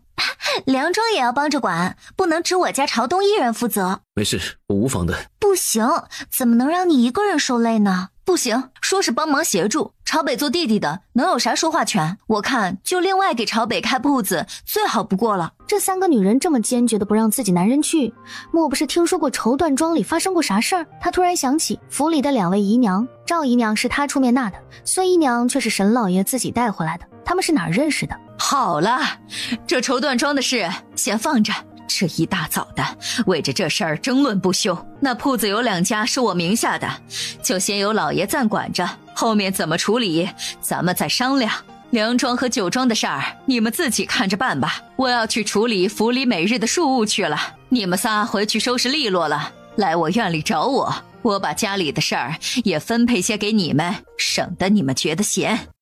你没事了吧？吃饭时都不见你和沈老二怎么讲话。哭过了就好了，就是现在看着他有些别扭，那会儿的形象估计惨不忍睹，今天真是丢脸了。没事儿，谁还没有过脆弱的时候？发泄完就好了。若是他以后敢因此笑话你，我第一个揍他。但愿他能共情，以后吵架时不拿这事儿来戳你心窝子。算了，不指望男人明白，过了这次我也不再害怕这事儿了。不说这事儿，说说咱们接下来的打算。刚才你们听到没？阿姑说绸缎庄有2家是她的。这古代女人出嫁，但凡家里条件好的，都是有嫁妆的，田产或铺子什么的。像我们这样就带些香笼嫁进大户人家做正事的，估计是头一份儿。因为穿越系统给我们一个独特的金手指。8字好。我知道你们俩刚才就想参与到男人的事业里去，但是我看沈家的男人估计是不会同意的。这根深蒂固的思想不会轻易改变，我们只能另想办法。哈，你男人一开始为啥不愿意接绸缎庄？他就是个纨绔子弟，没个上进心。他一心想做少侠或将军之类的英雄人物，天天在家各种扮演，所以他不想接家里产业，想去开戏班，好在戏台上自己演。想当演员啊，搁现代也是个不错的职业。我们可以帮他实现目标。这事儿不是1天2天能办成的，得从长计议。是，从长远考虑。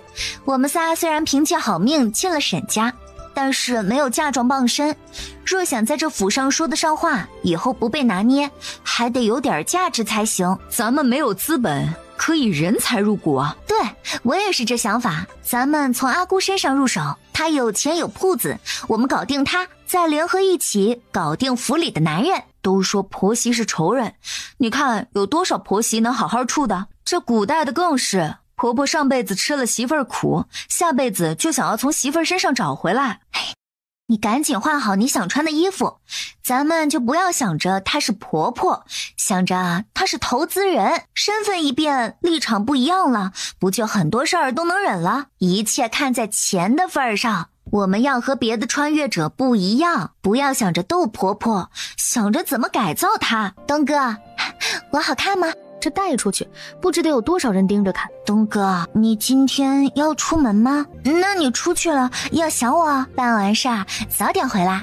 我要去阿姑那里侍候了，先走啦。东哥，这秋千真好。哼，高冷男神不照样拿下，满满的成就感。大嫂子好，二妹妹这是？求求大嫂大人大量，放过我小娘，我们都是小户人家出生的，不过是为了在这府里求生存。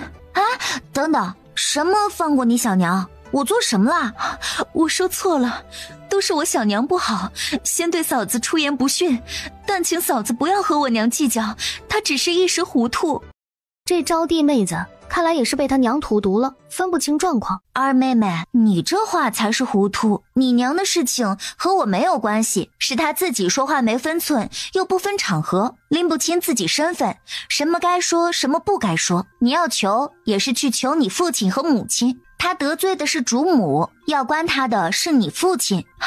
大嫂子，你就行行好，你们没来之前，我和我娘在府里好好的，从来没有因为说错话被罚过，如今已经被罚了2次了。我看你2次都想拉着你小娘，以为你是个明事理的，不曾想你也是个拎不清的。这跟我们来了有关系吗？只能说之前沈夫人好脾气，你小娘也没在雷点上蹦跶。什么雷点？真是会抓重点的，没救了。你别管什么是雷点了，你找错了人，我什么也没做。而且我告诉你，只要人不犯我，我也不会主动挑事儿。让你小娘以后管好嘴巴，少说话，就不会挨罚了。屋里，孙姨娘眼巴巴地看着他。怎么样？我都和你说了，这事儿找大嫂子没用，你非不信。怎么会没用？你看她一天嘴巴巴巴的，很是会恭维会撺掇，只要求得她同意帮忙，一定可以成的。娘，你说大嫂凭什么会帮你？是你给了她什么好处，还是你对她来说有什么帮助？是你先对人家说话不客气的。我常说让你学着点赵姨娘，少说话，你总是不听。刚大嫂子也说了，你都是乱说话才得了这结果。我学她，天天一副死气沉沉的样子，能讨得了你父亲的欢心？不想和他娘再争辩了，反正就是油盐不进。比起别家做庶女的，他们的日子过得好多了。就是他娘那思想，总想着以卵击石，想凸显自己的与众不同，拼命在父亲跟前显眼，惹得夫人不快。在大户人家生活，能不树敌就不树敌。另一边，刘婉云边走边想，这沈家的2位小姐看起来也不是那种品德败坏之人，倒是也可以一起改造一下，到时候帮他们找个如意郎君，以后经常往来，彼此互帮互助。自家的弟弟小了些，关小雨有个师兄，可以算个人选。张馨月好像有个哥哥，也可以做个人选。这事儿回头和他们2位商量商量。刚好关小雨和张馨月也来了。给3位少夫人问好。你们仨先坐旁边，好生学着，待会儿我再给你们说你们接下来要干嘛。这个酸萝卜老鸭汤给换掉，做猪腰枸杞汤。这刚新婚的小年轻就是精力旺盛，负责管理园子的林婆子上前噼里啪啦说了一堆，园子里今天哪块要打扫，哪块要除草，哪块要施肥等。行了，不用讲那么细，你该干嘛干嘛，有特别的事儿再禀报。这是账房送来的，昨天的府里开销和今日的预算，让库房的支银子给他们吧。这也是各房里报上来需要添置的物件。还有，天气马上热起来了，府里各位主子的衣服也该做新的了，就跟那处理公务似的。好家伙，县令夫人送来帖子，说是10天后要办个百花宴，请沈夫人携家里女眷都去。沈夫人又亲写了回帖送走，总算将一早的事情处理得七七八八了。婉云，过来给我捏捏肩。战斗要开始了，他乖巧地走上前去，轻轻地揉捏着。小雨，去重新沏一杯热的茶来。阿姑，你要吃糕点或者水果吗？我去给你拿。这3人咋就这么听话了？莫不是还想着跟着男人一起出门？哼，想都别想，他是不可能答应的。不用，你就坐那儿。阿姑，你怎么把衣服给换了？那衣服太年轻了，不适合我。怎么会？显得你那么好看，阿翁见了你眼睛都挪不开了。没规矩，大气儿到我头上来了。还有你们打扮成这样，哪里像大户人家的夫人？阿姑，你就说你今早上那装扮好不好看？你喜欢不喜欢？我们这装扮好不好看？有何处不得体？阿姑，你怎能听了孙姨娘的3两句话就没了主见呢？她天天打扮的花枝招展的，说什么夫人就该端庄，何尝不是怕夫人们打扮起来，她们就没了争宠的优势？你说是不是，馨月？对啊，哪家的正室夫人成亲的时候不都是容貌绝佳，得夫君青睐的？就因为天天操持家务，又不爱打扮了，所以男人就有了借口出去找新人。哎呀，行了行了，你们也别这么多歪理邪说了。你们现在年轻，爱怎么打扮怎么打扮，我不管。但是呢，得顾及府里男人的颜面，不可丢了沈府的脸。你们仨可都会些什么？阿姑，我们生在普通家里，家里很多事儿都会一点，什么做饭、扫地、女工。我想问的是，你们有什么爱好或是擅长的？阿姑，我会化妆打扮呀。这算什么爱好？难道管家能用这个，还是靠这个能吃饱饭？别的呢？种植花草绿植算吗？你俩呢？我会武术。想不到你还会跳舞，这个勉强还可以。不是跳舞，是武术，是功夫。拳打脚踢的演示了几下。你会啥？我会医术，只要不是疑难杂症，我都能解决。真是不怕闪了舌头，就他那点三脚猫的护理知识，敢自称会医术，这会医术倒是一个好本事。沈夫人没有说什么，只是女人该会的技能，这三人是一窍不通啊。罢了，自己看上他们仨也不是因为这些，他们仨八字好，能给男人和家里带财，这就够了，别的还可以慢慢选。你们进府前的事儿我也不追究了，如今既是沈家人，做事儿就要替沈家考虑。你们仨出身不高，能进了沈家做正事是你们的福气，正事就该要有正事的样子。首先，规矩要学起来，晨昏定省不可少，每日除了爷们儿在家需要侍候外，其他时候就要把琴棋书画、诗词歌赋的、女工之类的多少学习一点儿，避免以后和夫人们交际什么也不懂。再就是学着看账，管理下人。阿姑，我对管账感兴趣，我愿意学这个。阿姑，我对管人感兴趣。啊，你们都选完了，我选啥？阿姑，我对管铺子感兴趣，那绸缎庄不如就交给我们打理吧。且不说少有女子打理生意的，就算我让你们去，你们会吗？知道绸缎庄一天都要干啥吗？怎么让它周转营业？阿姑肯定会啊，你教我们就是了。咱家是经商的，多少要学着点儿，不至于被糊弄了。家里有男人用不着，那男人有个意外不在时咋办？你们怎么回事？一天天的不盼个好，怎么就意外了？哪有那么多意外？你们到底想干嘛？有何居心？阿姑发那么大火干什么？我们能有何居心？月有阴晴圆缺，人有祸福旦夕，我们不过是居安思危，哪怕男人不出意外，也难保他没有别的心思。你能保证他一直顾着家里，对你毫无保留？说不定你那绸缎铺子的盈利，阿翁出了一部分去补贴孙姨娘，你还不知道呢。不可胡言，你们阿翁怎可能会是这种人？是，我不该恣意揣测长辈。阿翁阿姑感情很好，不可能有这种事儿。算了，我们天天吃好喝好就行了，瞎操心这么多，我们又没铺子。行了，不用再激我。过几天要去县令夫人举办的百花宴，最近都给我好好的学规矩学礼仪，若是学不会，那就不用跟着去了。咱不能太急，一时半会儿的他也不会同意，就算是同意了，我们真去接管也是抓瞎，啥都不懂。也是，太急功近利反而让人不放心。咱们日子长着呢，慢慢来，总要有些契机发生点什么事儿，才能让他信服，才知道我们说的有道理。走，我们去园子里看看，我去挑些花种到我院里。真想不到沈夫人给少爷们选的少夫人居然都是普通人家的，早知道我也去搏一搏了。你也太抬举自己了，就算人家是普通人家的，好歹也是家中有营生，屋里有丫鬟伺候的，你可是丫鬟。丫鬟不也有上位的？得了吧，能上位的要么特别好看，要么有些才能和手段，你有啥？你怎么还跟我对上了？我不过随口一感叹，不和你说了。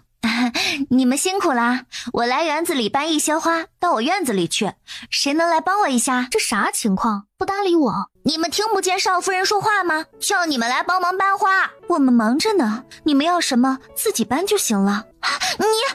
没事儿，他们都忙着呢，我们自己去搬。哎呀呀，这八仙花可是老爷让人从外地弄回来的，你们怎么回事？没人告诉少夫人的吗？你们这些眼皮子浅的，她就算在夫人跟前不得脸，那也是少夫人，是少爷新过门的妻子，你们这样做不是打少爷的脸面？一个个糊涂东西。云，东哥，你看我们的院子好看吗？八仙花？我和四喜拿铁锹去园子里敲回来的。你怎么自己弄上了？咋不吩咐园中的婆子呢？小姐客客气气请他们帮忙，但是他们都在忙别的事儿。我和四喜反正闲着也是闲着，就自己弄了。自己的院子自己搞才有意义。小姐，我去叫水来给你洗漱。哎呀，忘了，我手脏。东哥，你先回屋休息，我得换洗一下再来陪你。无妨，我刚从外面回来，身上也脏。水很快送来了，闭着眼睛一动不动。四喜，你洗好了？那帮我捏一捏，正好觉得酸得很。那手捏着捏，力度就不对了，感觉方向也不对了，不对劲儿，不像四喜的手。东哥，你简单一裹就往卧室去。东哥，天还没黑呢，你没漱口，也没有洗澡，不行。只好起身去了隔间。东哥，等会儿快到吃晚膳的时间了，会来不及的。封住了他喋喋不休的小嘴儿。四喜，去传话，大少爷累了，晚上不去吃饭，让厨房晚些时候送吃的到东院来。天还未黑呢，屋内里就开始上演不可细说。东哥，我饿了，睡不着。我也饿了。园子里的婆子是不是不听你使唤啊？他们都在忙自己的事儿，我等不及就自己和四喜搬了。这些事儿我以前也常做的，没什么。那八仙花你要喜欢，我明天让人再搬一些来。不用了，这花已经够了。如果再要别的，有栀子花就好啦。栀子花吗？明天我帮你打听打听，看普宁城谁家花圃有种的。没关系，不用特意去找，只要记着这事儿，若哪天正好碰见，再买回来就行。东哥，我吃好了。东哥，要不消消食，院中走走。等再醒来时，男人已不在身边。他人呢？小姐这是一时半会儿都离不开姑爷了，一睁眼就开始找人。胡说，我这不是错过了请安时辰，怕阿姑那里不好交代，找他做挡箭牌吗？小姐就嘴硬吧，姑爷起来时候交代了，让你好好休息，不要叫你。夫人那里他去说，还说他晚些才会出去，让你醒了吃过早饭去园子里找他。大嫂，你终于起床了，可让我们好等。姐妹，你睡得好嘞，昨晚吃饭没出现，听说让人单独送了吃的，还让人送了3趟水。这会儿一脸红光满面的，就知道吃得挺饱，睡得挺好。少夫人，坐好了，昨天园中忙的人都是哪些？站出来，少夫人看看，是这些人吗？尽管是这几个人耳不聪眼不明，不听主子使唤，都打发了吧，咱家不需要这种下人。啊，这就直接不要了，果然是冷酷无情的大少爷，直接就是最狠的。我们知道错了，求大少爷开恩，不要赶我们走。求大少爷开恩，怎么罚我们都行，不要赶我们走。少夫人，你就行行好，替他们说2句好话。他们眼皮子浅，不懂事儿，罚一罚就好了。若是把他们赶出去了，这生计就成了问题了。哎呀，求求你了，少夫人。东哥，他们也没做错多大的事儿。给你们发银子是让你们替主人干活的，不是让你们来摆谱的。认清自己的身份，神府绝不容许有以下犯上之人。对，重新挑一批听话的人进来。大少爷开恩，少夫人开恩，我们认罚，求你们不要赶我们出去。东哥，你消消气，给他们一次机会吧，留下观察1个月，若是还犯错误，无论大小何事，再直接撵了，你看可行？你太心善了，所以他们才觉得你好欺负。不会的，人与人之间都是相互的，我体谅他们，他们必不会辜负我。若是他们真是不知好歹的人，那之后再打发也不迟。总之，机会就这一次，2位弟妹，你们说是不是？我们听大嫂的，你说怎么办就怎么办。你们怎么看？自然听大哥大嫂的，听大哥大嫂的，那就听你的。都起来吧，大少爷同意不撵你们了，赶紧去干活吧。谢少夫人，大人大量。不撵出去可以，但是这个月的月例就没有了。东哥，行了，罚1个月让人家怎么活？要罚就罚半个月的就行了。行，听你的。没事了，让他们去干活吧。这府里的事儿不是一向夫人做主吗？今天怎么大少爷来过问了？唉，你怎么一大早来了？婉云呢？婉云昨天在院子里搬土种花，伤了腰。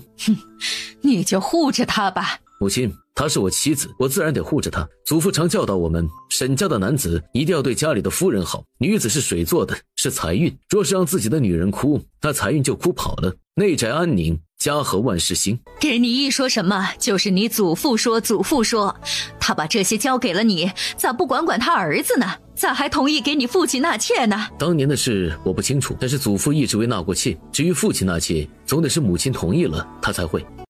那你这一大早的是来干嘛？替你夫人请安，还是替你夫人讨公道？你祖父祖母教你的规矩就是让你的夫人可以不给阿姑请安吗？这事都怪我，婉云也是被迫的。朝东给母亲请罪，请母亲责罚。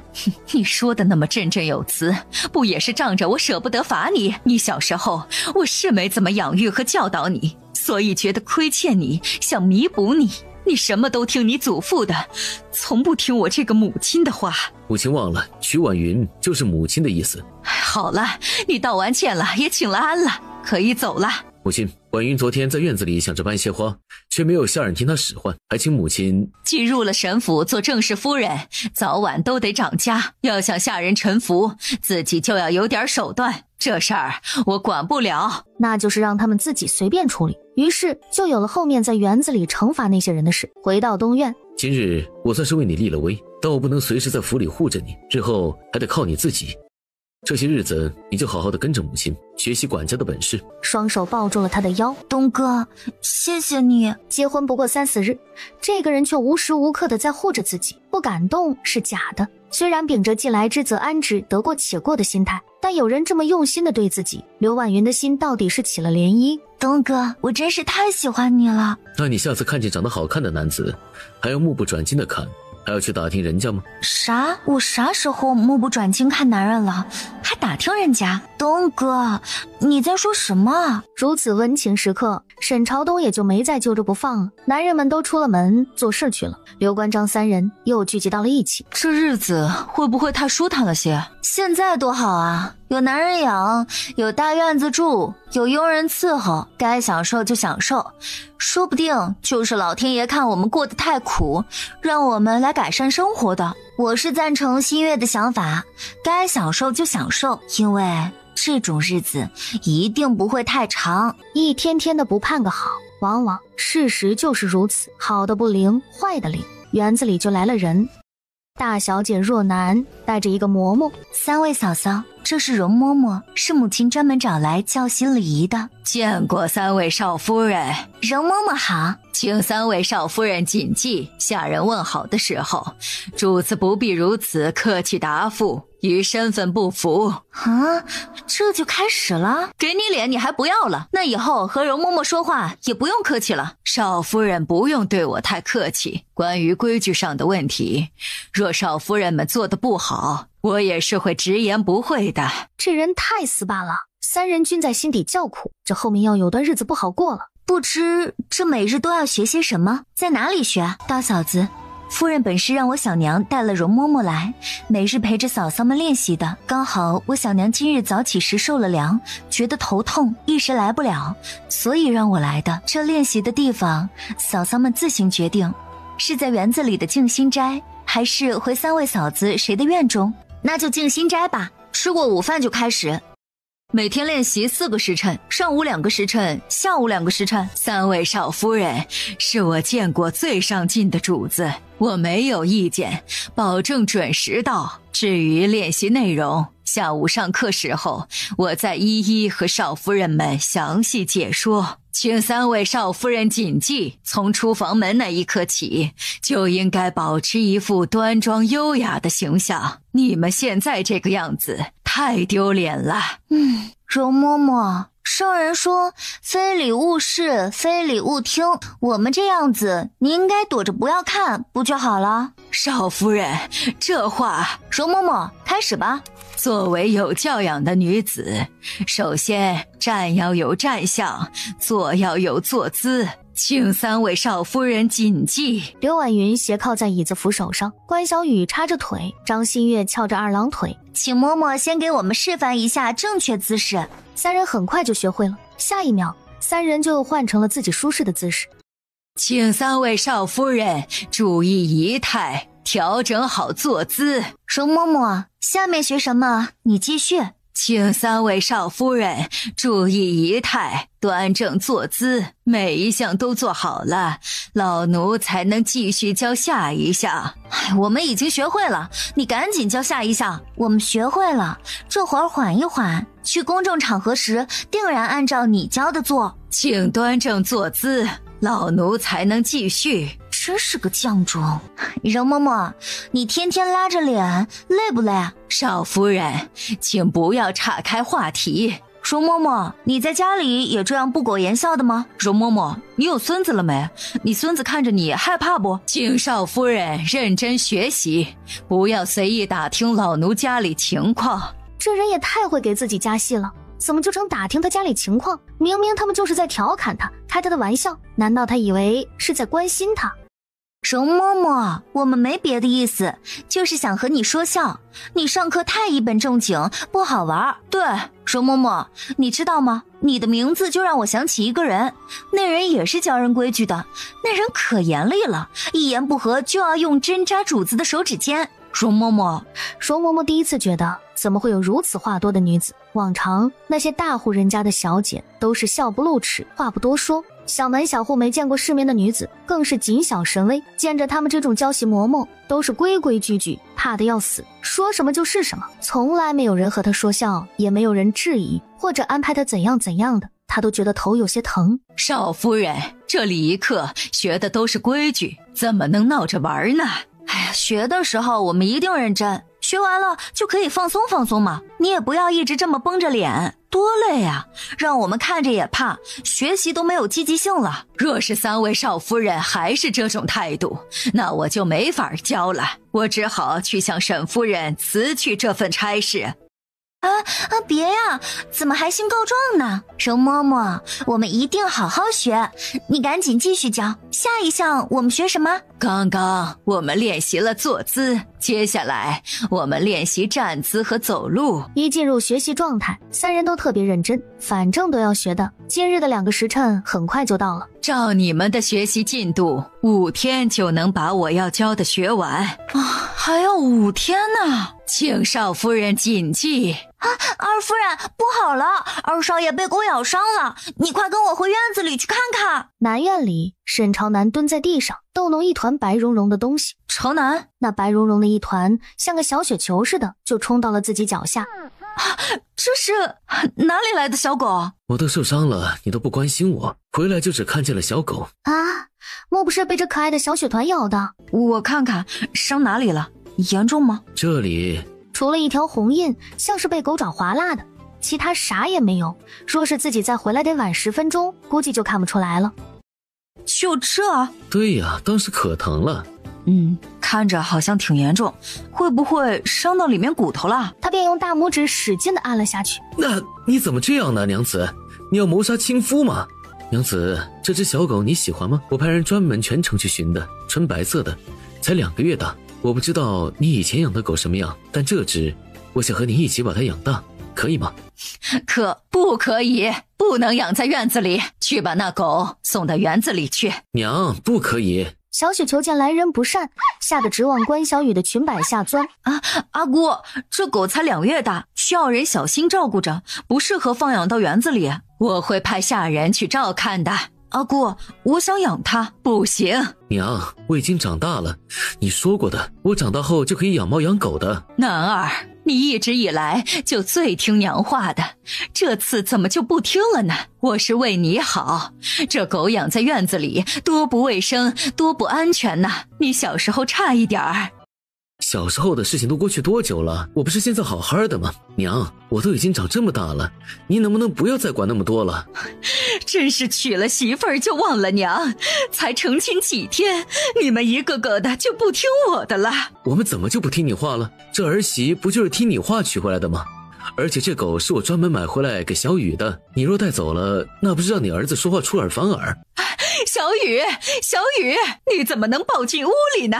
小雨，这阿姑对他儿子的控制欲那不是一般的强。娘呢？怎么不来吃饭？你们的娘突然觉得身体不适，没有胃口，晚些再让厨房送些清淡的食物去吧。吃过晚饭，我们去阿姑跟前侍候她。吃过晚饭，我们去阿姑跟前侍候她。你们去，我也去。我会一些医术，我去给阿姑看看，到底是身体哪里不适了。若真有问题，早发现早治疗。却被拒之门外了。少爷们都长大成亲了，夫人应该放宽心，学着放手了。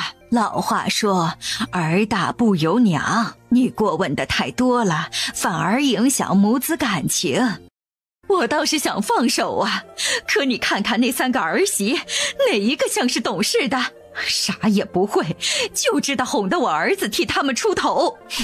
我真是命苦啊！当初我做儿媳的时候，沈长福要是有像他们一半的心护着我就好了，我也不至于过得这么累，啥事儿都要操心。夫人，你就是太要强了。说我睡下了，明天晨起再来请安。3位夫人难得如此懂事，夫人正好传他们进来，好好立立规矩。算了，我现在谁也不想见，反正已经请了容嬷嬷来教他们了，她定会帮我好好出那口气的。听说阿姑睡下了，便也不强求，直接走了。屋里沈夫人听见丫鬟回报说人走了，她又觉得这3人太敷衍，连装一装的样子都不做作，心底更来气了。沈老爷因为他身体不适，晚上也不来他房间了，一晚上翻来覆去的睡不着，好不容易挨到快天亮时，刚迷迷糊糊睡着。阿姑，我们来给你请安了。阿姑，你起床了没？我们来侍候你起床梳洗。阿姑，你早饭在屋里吃还是去膳堂？我去让厨房的准备。阿姑，容嬷嬷说了，侍候阿姑早起是做儿媳的应尽之责。阿姑，我们今日要是没做到，容嬷嬷定会嫌弃我们不可教也。阿姑，这个时辰该是起床了，我们侍候了你，还要去听容嬷嬷上课呢。这3人莫不是来索他命的？哎呀，王嬷嬷，你让他们进来。阿姑，你脸色怎么这么差？是身体哪儿不舒服吗？说着就上手给他把脉。哎呀，阿姑，你这身体亏空得很呀，劳累过度，又忧思忧虑的，昨晚肯定没睡好吧？一听这话，不就是自己现在的状态吗？这小妮子还真会看病呢。阿姑，是不是觉得现在头昏脑胀的，浑身无力？我这病严重吗？还好发现的早，阿姑你放心，有我在，定能帮你调理好。只是什么？阿姑若想彻底治好，得吃上3天的药，然后诸事不离，每天吃好睡好，坚持3天，保证啥问题都没了。只要3天吗？对，只要3天，但必须是除了吃药就是休息，什么事儿都不要做，不要想。只是这3天府里的事情交给你们仨，能处理好吗？阿姑，你就不要起床了，你躺好，等我去给你接药，服了药你就好好的休息。至于管家的事儿，阿姑，管家的事儿，我们仨太年轻，又是新来的，府上的事儿不熟，下人们也不一定听我们的，不如交给2位姨娘，然后在一旁跟着学，也就3天而已，正好还可以检验一下姨娘们是不是有什么别的心思。孙姨娘还在闭门思过，那就辛苦赵姨娘3天。王嬷嬷，你去给赵姨娘传话，就说我说的，这3天府里的事儿由她协助3位少夫人管着些。阿姑，我们晚上再来给您请安。这3日请安也就免了，你们管好府里就行。新月，你给他吃的什么药？没什么问题吧？信不过我还是咋的？我给他吃的就是安神助眠的，吃了这3天，保证他睡得好好的。这一睡好了，精气神什么的啥都好了。行，信你。那我们接下来就去会一会赵姨娘去。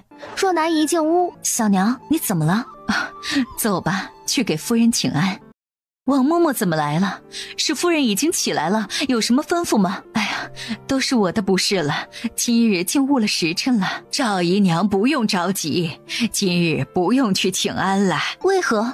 夫人有事出门了吗？夫人生病了，需要卧床静养，夫人让姨娘帮着3位少夫人暂管府上的事务。你和那孙姨娘虽说都是小门小户出来的，可你好歹是夫人母家的亲戚，这底气多少应该比孙姨娘足一些。你怎么总是这副畏畏缩缩的样子？依靠着夫人是没错，但你好歹争口气，压一压孙姨娘的风头，一天天的怕这怕那，你别以为夫人不知道，让你去监督少夫人们学规矩，你就装病。从今天起，你打起精神来，帮夫人好好的盯着。小娘，我们这是熬出头了吗？我们的好日子就要来了，是吗？傻孩子，最是这种时候，最是考验人。再坚持坚持吧，等你出嫁了，你才能有出头之日。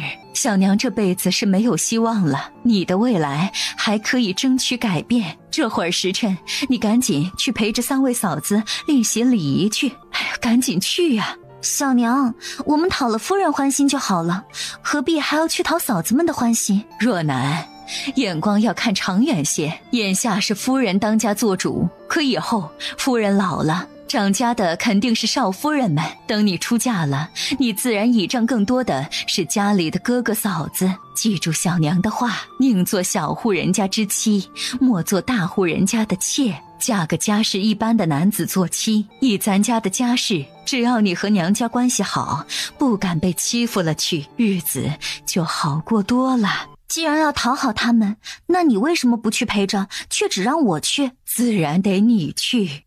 小娘这一辈子只能倚仗夫人和你父亲，你的哥哥们与我没有丝毫情分，而你不同，你是他们的妹妹，你和嫂子们感情好，哥哥那里就来往多了，这是你们之间的情分，自然得由你去维系。赵姨娘好，3位少夫人太客气了，请里面坐。进去坐就不必了，我们来找赵姨娘就是想给你说，夫人交代管家的事儿，我们仨肯定是做不了的。我们刚来，府里一切人事都不熟，更没有管家的经验，连规矩都还在现学，所以这几天管理府上的事儿就交给赵姨娘了。对，全交给赵姨娘，你也不用来问我们意见，我们仨最近还要好好学规矩。阿姑说了，得学好了，过几日的百花宴才会带我们去，最近就要辛苦赵姨娘了。3人说完就告辞了，说是急着去进新斋，容嬷嬷还等着他们，就这样走了。他们也太不按套路出牌了吧，寒暄一句都没有，这把担子就实实在在的全砸在了自己肩上。你是风儿，我是沙，你去挣钱，我来花，好姐妹啊，不分家。你想想那些网红，为了嫁明星嫁有钱人，还专门花钱去上名媛培训班，咱们这又不花钱，免费学。我们这是在职培训，学好了升职加薪。你们真是会安慰自己啊。容嬷嬷直接就开始教习内容，刘关张也不含糊，认认真真的学习。请少夫人谨记。好不容易挨过上午的2个时辰，终于到了吃午饭的时候。少夫人们多担待，平时这些事情都是夫人交代好的，我也不懂，只让厨房按照夫人的规矩做。要是不合少夫人们的口，晚饭的时候少夫人想吃什么，可以直接吩咐厨房就好了。赵姨娘误会了，这菜很好吃，女子为了保持身材就得吃清淡些，对吧，2位弟妹？对，多吃素菜好。哼，想让我们因此参与管理家务，想都别想。中午没肉就没肉好了，反正晚上会有的。姨娘，我等会儿出府一趟，去医馆给阿姑抓药，借机出去逛逛。抓药让府里的下人去就好了，你是少夫人，不便为这种事儿出门。姨娘说的对，这事儿本可以交给下人去办，但是我们作为儿媳，阿姑生病了，我们心不安，总要做些什么尽一尽我们的孝心。姨娘放心，我和2弟妹陪着3弟妹出去，不会有什么事儿。可这事儿我做不了主，还是去禀报一下夫人吧。姨娘忘了，阿姑生病了，说了不让去打扰她。姨娘不必太担心，我们是去给阿姑抓药，很快就回来的。说完，3人就扬长而去。小娘，你去夫人院子里看过了吗？夫人是不是真病了？严重吗？我虽没进去亲眼看见，但找了一个平素能说上话的丫鬟问了，夫人确实病了，吃了3嫂子配的药，睡得十分安稳。王嬷嬷呢？守在夫人房里的，要不要我去和王嬷嬷说一声3位嫂嫂出府的事儿？暂时先不要说，这样吧，你也出府一趟。我也出府。赵姨娘将她拉到身边，凑到她耳朵的小声说了几句。这样做能解决问题吗？只能试一试了。唉，都忘了，这世界不能手机支付，更不能刷脸。我们也没手机啊，主要还是习惯没改过来。之前都是丫鬟跟着的，这会儿就我们仨，傻眼了。可以刷脸啊？怎么刷脸啊？我们上次回门那天去过的店，还记得吗？当时沈老三说的，我们那天买了那么多，算是大主顾，掌柜的肯定有印象。而且咱们是沈家的女人，应该会给个面子。可是这样会不会很丢脸啊？出门钱都没有，还赊账。说不定这大户人家都是这样，毕竟谁出门带那么多银子？那银子死沉死沉的，又不像后来的现金，轻薄又不占地儿。你们掌柜呢？可以叫他出来一下吗？我们掌柜的午休去了，1个时辰后才来。客官有什么需要直接跟我说就是了。三人觉得特别尴尬，灰溜溜的出了门来。还找我们掌柜？找掌柜的来就以为能买得起？穿得像模像样的，却心术不正。算了吧，逛一逛就回去了，下次吸取教训。出来一趟不买东西，好歹吃个小吃喝个甜水什么的，就这样回去了，岂不太亏了？快看，天香绸缎庄。你再看那牌子右下角有2个小一点的字审计。咱家的自家铺子，找人拿点银子花应该没问题吧？我们是沈府的少夫人，逛街的银子花完了，先支一点给我们，回头到府里找少爷补给你。夫人说是咱府上的少夫人，可有什么证明？这拿什么证明？身份证、结婚证好像都没有。咋的？还怕我们骗你不成？要不这样吧，夫人到里面坐一坐，我派人到府上跑一趟。这样一闹，到时候不就整个府里都知道他们3位少夫人出门没带钱，还到铺子里借钱，那脸可就丢大了。算了，等你跑一趟，我们自己都回去让人拿来了。夫人们不急，我派下人骑马去报信，很快就回来。哎呦，这3人怕不是冒充的吧？掌柜的这是何意？想强留我们？夫人说笑了，既是咱们沈府的夫人，咱自然该好好招待。来人，请3位夫人里间喝茶。这几个光有肌肉，脸是都不咋好看呢。快让开，让开！沈家的公子来了。这下好了，沈家少爷来了，就知道这3人是不是骗子了。相公，我在这儿。沈朝北，看看你家这些下人怎么对待我们的。让他们退下，是属下有眼不识泰山，得罪3位少夫人了。不怪掌柜的，他是不认识我们，所以把我们当骗子了。大嫂，你们怎么来这儿了？我们出府本是要去医馆给阿姑抓药的，结果出门发现忘带钱，就想着到自家铺子借一点。娘生病了，怎么让你们出来抓药？掌柜的，起来吧，这事儿不怪你，你这么做也是职责所在。这会儿你去看看外面的人都散了没？怎么回事？出门怎么没有人跟着？哼，怎么大哥也要来审问我们一番？人人都以为我们嫁给沈家过上了好日子，结果出门身上连银子都没有，你们不应该反思一下吗？哎呀喂，这人平时不怎么说话，一说就是甩刀子呀。我以为你沈老三的名号多响亮，结果啥也不是，报了你名儿都没人搭理我们。我回去再和你说啊。刘婉云可不敢这会儿解释，若是他们得知自己有1匣子银子没带出来给他们花时，估计矛头立马就变了。他俩能当着这3个男人的面把他给撕来吃了。昨儿个才给了自己1沓银票，说是自己的私房钱，还说过段时间给他买2个铺子当做他的嫁妆，看在钱的份上，他怎么也得给男人在外面一点面子。沈家的3个男人便各自领了自家女人回了府。这夫人刚一生病，少夫人就跑出府，还被3位少爷给抓了回来。这才成婚几天，如此不把夫人当回事儿。小门小户的，就是不懂规矩。你守着门口，不要让任何人进去。我去一趟大少爷的院子。娘子在府里不用那么小心谨慎，一切事情有相公给你担着。东哥，你真好。对于赞美之词，他从不吝啬。男人总是喜欢被夸奖、被崇拜的，甚至比女人更喜欢甜言蜜语。网友云：一个吻，一句赞美，就能让男人徒手掰2亩玉米地，动动嘴皮子的事就能皆大欢喜，何乐而不为？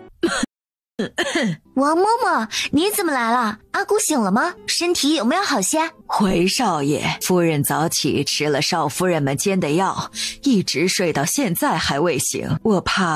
我想请大少爷再找个大夫看看，毕竟3少夫人年纪轻，医术可能欠缺一些，万一……拿了我的牌子，去请城里的谢大夫来看看吧。相公，我们叫上2弟3弟一起去看看阿姑吧。大嫂，你什么意思？3弟妹，急什么呢？这话又不是我说的，我和你们大哥就是说去看一看，又没怀疑什么。怀疑什么？我难道敢在阿姑的药里动手脚？我还没那么傻。再说了，煎药的时候二嫂和我一起的，要是有问题她也脱不了干系。我就在旁边看着你弄的，啥也没动手，你可赖不了我身上。别是医术不过关，又要硬充能人，吃错药可是要人命的。这三人不是一向挺好的吗？怎么一下子就剑拔弩张，各自为营了？而且这事儿好像也没那么严重吧？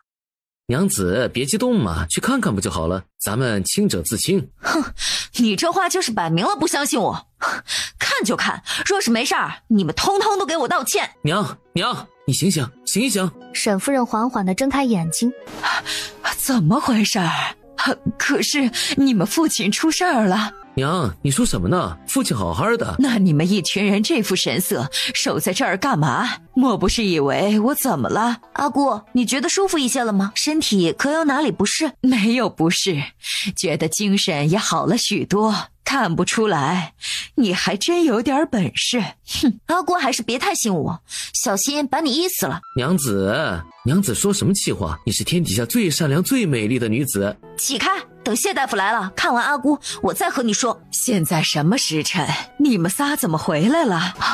回夫人，这事儿怪我，夫人病了，3位少夫人要亲自出府去抓药，我担心的不行，既怕夫人的病有什么差池，又怕少夫人们出府后的安危，就擅自做主，让若男去通知了3位少爷。你们谢大夫来了，夫人怎么样了？夫人，你怎么一下就病了？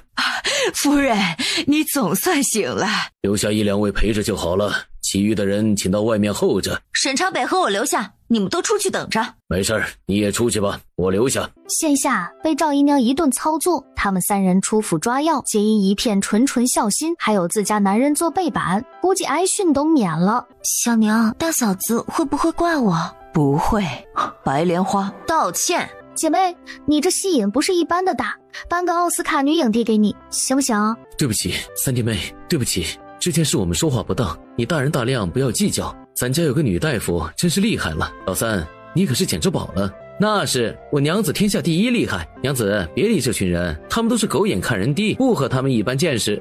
谢大夫，劳烦你再帮我看看，我那儿媳上午给我吃的药方，可还能接着吃吗？都看了看，然后表示没有问题。不需要换方子吗？不必了，就用少夫人开的方子就好，吃上3天就没事了。你再多管几天，让夫人多休息一阵。赵姨娘若是觉得管不好，那就直接让婉云他们3人管。对，就让小雨和大嫂他们管，反正早晚要学着管家的。要是有什么处理不了的，再去请示母亲。怎么回事？咋还给揽活呢？招呼都不打的。不，我们最近还要学习礼仪呢，没有时间管家，我们也没管家这个本事，让赵姨娘多管一阵。家务事干得多，又累又不讨好，谁爱干谁干去。吃过饭，沈老爷自己主动回了沈夫人房间，就寝时轻声问：你是不愿意管家，还是害怕管不好？都有。今天你们是自己要出府抓药吗？还是赵姨娘叫你们去的？当男人稀罕你时，啥都能帮你想周全了；不稀罕你时，上吊了都还以为你荡秋千。是我们要去的，赵姨娘还劝我们来着，让下人去就行。是我们想尽一尽孝心，在家的时候，我爹娘若是生病了，我都是亲自去给他们抓药。虽然到了沈府，有这么多下人可以差遣，但总是觉得自己去办更放心。自有心了，慢慢习惯吧，不用事事都亲力亲为的。不过赵姨娘那里还是少和她来往些。因为2位姨娘的存在，母亲才脾气不好，经常和父亲闹别扭。虽然她表现得很疏离，实则还是很在乎自己母亲的。好的。娘子，今晚这么迫不及待了吗？她主动送上吻。相公，你等等，咱们玩个游戏，今晚我来伺候你。相公，说好了，你要配合我，不能生气哦，帮你满意的。婉云，相公，折腾了大半宿，第2天自然是不能按时起床的。3人掐着上课的点来到静心斋。阿姑早上好，赶紧开始上课吧。阿姑，这2天不处理府里的事务，是不是觉得轻松多了？瞧你们没出息的样儿，还不是因为你们仨没本事，只能交给赵姨娘。阿姑，你没发现阿翁因为你生病对你好了许多，生怕你再累了吗？阿姑，咱们女人不必那么要强，累的是自己。你们懂什么？这沈家的当家主母岂是随便一人就能胜任的？她一切事也就让她帮衬这2天，若是让外人知道咱家是一个妾室做主，不得笑话死了。主母还是你啊，府里的小事儿就让他去安排，大事儿还是你做主不就行了？什么是大事儿，什么是小事儿？反正吃喝拉撒的都是小事儿，你就负责决定处理对外交际，管理好钱就行了。多余的时间你可以做点自己喜欢的事情。阿姑，昨儿我们路过咱家绸缎庄，那生意可好了，咱们过几天不是要参加宴会吗？要不要做一身好看的衣服呀？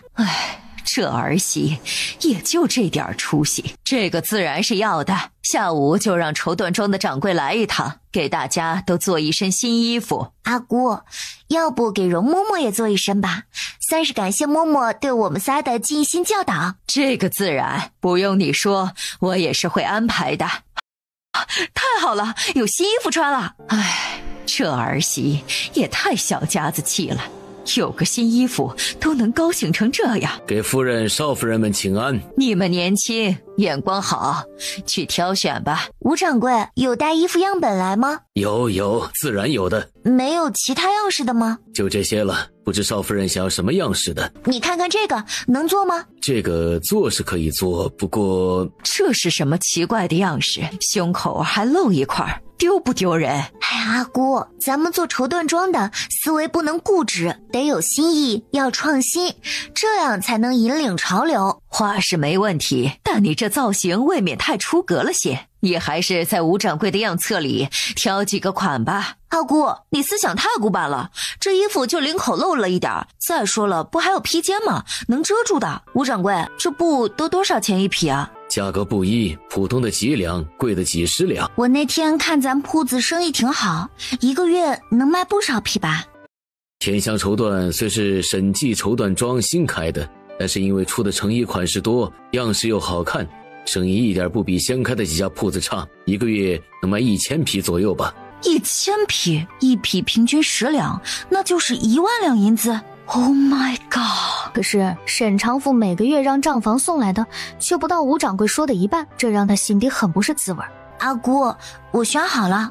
行，你们仨就下去量尺寸吧。这次的衣服吴掌柜可得用心做，我们要去参加县令夫人办的百花宴的，做得好看了，也算是给我们绸缎庄做宣传了。这县令夫人办百花宴，城里不少夫人小姐都回去，那几家绸缎庄应该都很忙吧，所以才派了你来。回夫人，天香绸缎庄虽是新开的，但是青出于蓝而胜于蓝，生意比最老的两家好很多。那两家的布料和款式都不够新颖，那两家店铺是有许多老主顾，售卖的是简单大众的款式，经济实惠的布料，主要是服务于普通家庭。后面的谈话就没什么意义了。阿姑，府里2位妹妹的衣服也是要一起做的吧？她们的尺寸不用量吗？妹妹们和我的衣服常做，尺寸都是有的，报给吴掌柜的就好了。阿姑是不用再量，妹妹们还在长身体，那尺寸可是会有变化的，高了胖了什么的很有可能。只是沈夫人此时心里有事，听在她耳里就觉得她不开窍，故意找茬，给你们仨做了就行了，还管府里什么妹妹不妹妹，又不是你亲妹妹。要不要再把姨娘的一起做了，显得你这儿媳多贤惠。话不多的二儿媳可人多了，大儿媳嘴巴甜，但牙尖嘴利的，一肚子坏水。三儿媳直愣愣的，该说不该说，张口就来。王嬷嬷，派人去传2位小姐过来。你2人为何还不走？婉云呢？你们仨出门不都经常一起的？大嫂去金心斋学礼仪去了。瞎唧唧，那你俩还处在这儿干嘛？现在时辰尚早，还可以学半个时辰，赶紧去。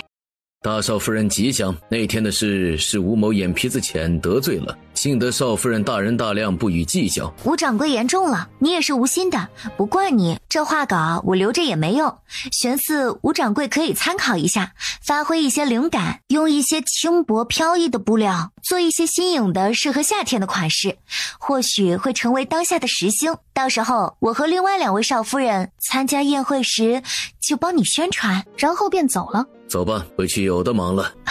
大嫂，你们这是要逛园子吗？对，趁着夏天还没来，天还不热，出来赏花。大嫂是要去静心斋吗？是，咱们可以一起走一段，过几天仙灵夫人的百花宴一定会有很多品种的花欣赏，可以大饱眼福。只是这种大场面我都没经历过，到时候你们可得提点着我们仨一些。之前是去过几次，今年不一定会去了。为何？母亲还未曾交代让我们准备，想来今年是不带我们了。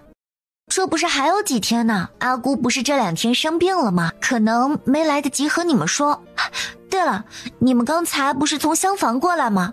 应该是去量了尺寸吧。吴掌柜的今天来就是为了给我们做参加宴会的衣服的。大嫂，听说你院里搭了秋千，还将园子里的八仙花搬了不少去，一定很漂亮吧？我们可以去看看吗？大嫂，我很佩服你呢，会养花，我院里的花老是被我养死。招娣这人属于有口无心之人，并没有什么坏心眼。我更佩服你呀，把花养死了都还继续养，多有毅力呀！哎呦，我哪有大嫂说的那么好？算了，何必与这种没心没肺的人计较。好了，我要去静心斋了，你们慢慢逛。招娣，你说刚才大嫂拿了什么给吴掌柜？搞笑，真是搞笑。你要想知道刚才为啥不直接问大嫂，我又不是火眼金睛，你都没看清，我咋看得清？大户人家的庶女难免心思多一些，不过都是为了生存。这些基本的礼仪我都讲得差不多了，还需要少夫人们时刻记着，日常多加练习。剩下的2天就教你们一些插花、煮茶等技艺。当然，这些东西不是一时半会儿能学透的，只能教个样子，还得你们自己仔细揣摩。娘子，没有什么要和我分享的吗？没有，你知道吗？我和大嫂、三弟妹一起落过水。小雨，这么糗的事就别说了。这有什么不好说的？是不小心落水，又不是想不开跳水。不过我们仨还真是有缘分，竟然在元宵节那天一起落水里了。现在想想真是好笑。你们仨不会是在玉带桥掉的水吧？你怎么知道？你们那天也去了吗？是，我们也去了。那天玉带桥有灯会吗？我们不光去了，我们还后来呢？后来自然是被人救了。知道谁救你们的吗？不知道。若是知道了，我就以身相许了，还有你什么事儿？娘子，来，我告诉你，娘子当时可以也这样想的。我当时不知道谁救的我，但是后来巧儿告诉我，那天救我的人有些像……不用怀疑，就是我。救上人来后，3人就走了。所以在醉仙楼看见韦帽下的关小雨，立马就决定是他。除了沈老二知道自己救的刚好是自己娘子，沈老大和沈老三是不清楚当时救的谁。你当时救人时可做过什么违礼的事？自然没有。那若你救的不是刘婉云，而是张馨月，你会嫌弃他而休了他吗？不会。在沈朝东的心底，既娶了人家做妻子，就要对人负责。你干什么？一个大男人凭力气大欺负女人，算什么本事？简直就是泼妇，这日子没法过了。不过就不过，我明天就回娘家去，给你的妹妹挪地儿。沈老三，你怎么说话的？还不去追？他咬了我，他还来劲了，不去？好得很。既然张馨月要回娘家去，我们明天也回去吧。既是一结金兰，自然得奉陪。和你的兄弟好好过吧。让你一天天口无遮拦，张嘴就来。娘子，你这是干嘛？都不过了，我留这干嘛？给你的心上人挪位置，我去偏院厢房睡。娘子，你别，我哪儿就有心上人了？你就给我胡乱按罪名。干什么？娘子，我错了，你别闹。谁跟你闹？让开！这屋里就一张床，我们6个人怎么睡？隔壁还有一个房间，让他们仨过去睡啊。咱们仨总算又住一起了，感觉回到了出租屋的日子。还是小雨的肩膀靠着更踏实。我这左拥右抱的是挺不错，就是咱们下次想聚一起，要不提前商量一下，找个宽敞些的地方。机会稍纵即逝，这不是临时起意吗？过2天咱们把静心斋收拾一下，以后就在那里做据点。但凡是不乐意了，咱们就上那儿自己 happy 去。好主意，好主意！那地儿大，刚好是他们3兄弟用过的地方，后院还有3张小床，太完美了。啊，你们跟着我跑了，你们男人不会去做我男人吧？应该会。干什么？你们俩干什么？谋杀亲弟弟啊？你是不是不行，连自己女人都哄不住？大晚上的好日子不要，非要独守空房，连带我们跟着你受罪。二哥，你说什么呢？谁不行？谁不行？我看你才不行！我看你小时候被揍得太少，你们女人跑了关我什么事？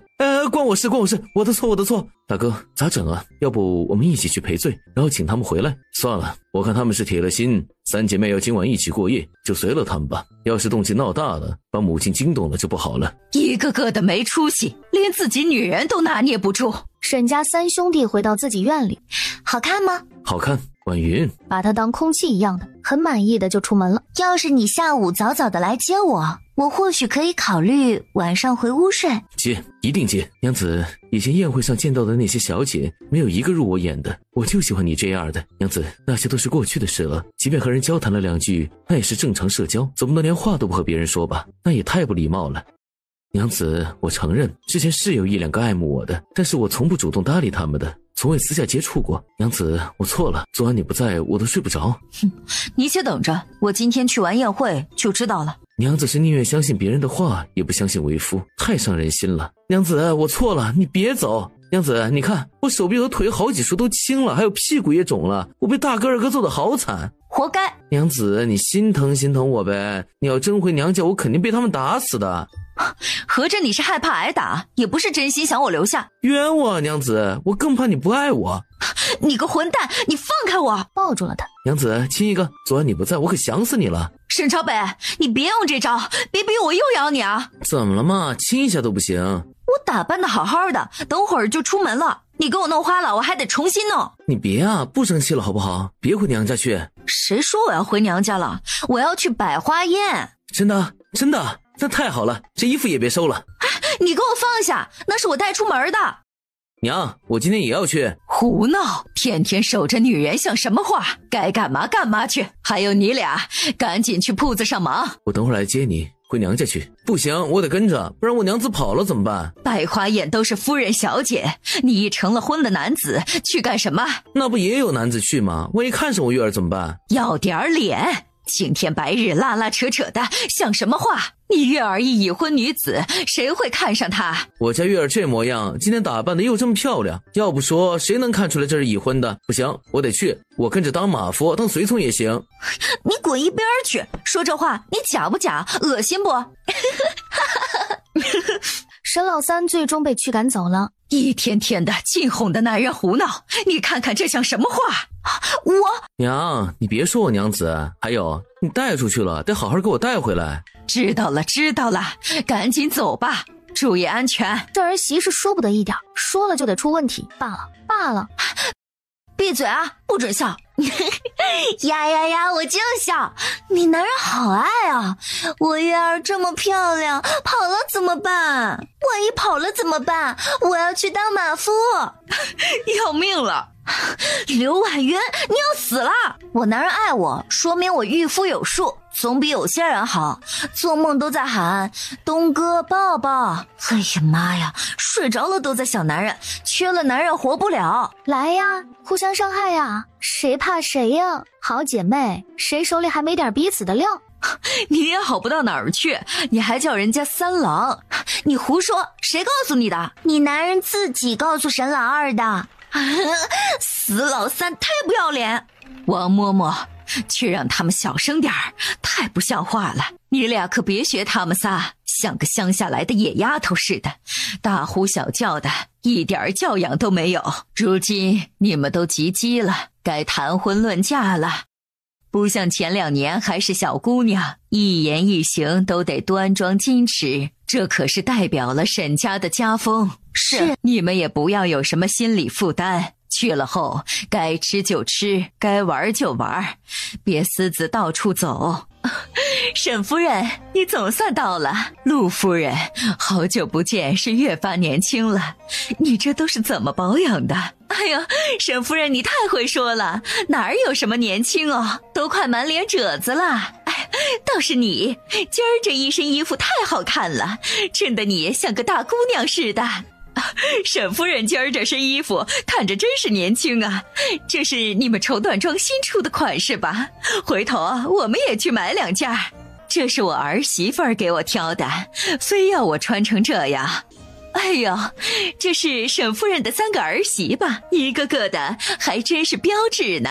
这打扮沈夫人真是好福气，果然是人靠衣装啊，这一打扮哪儿还像是普通人家出来的小姐。这位嬷嬷说的可太对了，你这衣服一穿也挺像个夫人的。不可胡言，这是主簿夫人杜夫人，你这儿媳嘴巴是个厉害的。哎呀，不好意思，我还以为是陆夫人家的嬷嬷。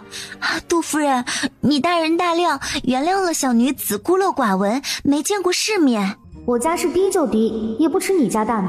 你看不起就看不起，用不着当面嘲讽吧。你看不起我家世低，我还看不起你，像个狗腿子似的，跟在陆夫人身后呢。哼，果然是小门小户的，家教就是不好。这长辈说话哪有你这样插嘴的？沈夫人，你这儿媳可得好好调教调教。夫人说的是，我父亲也常教育我，做个有教养的人。聊天时要尊重他人，不可随意揭人短，更不可随意指责或挑拨别人家里的事儿。哎呀，杜夫人，你就不要和这小辈一般见识了。人年轻不懂事儿，说话没有高矮的。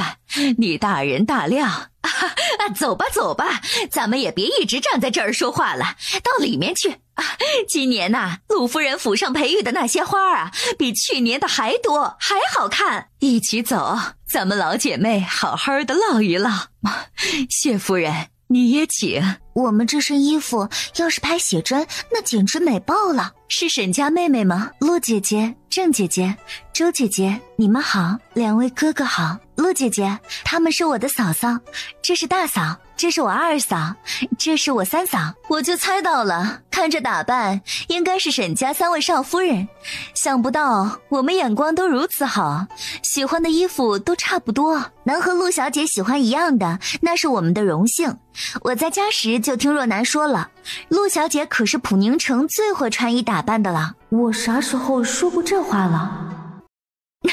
少夫人太会说了，走吧，我带你们院子里逛逛。若男，你过来。来都来了，开心点了。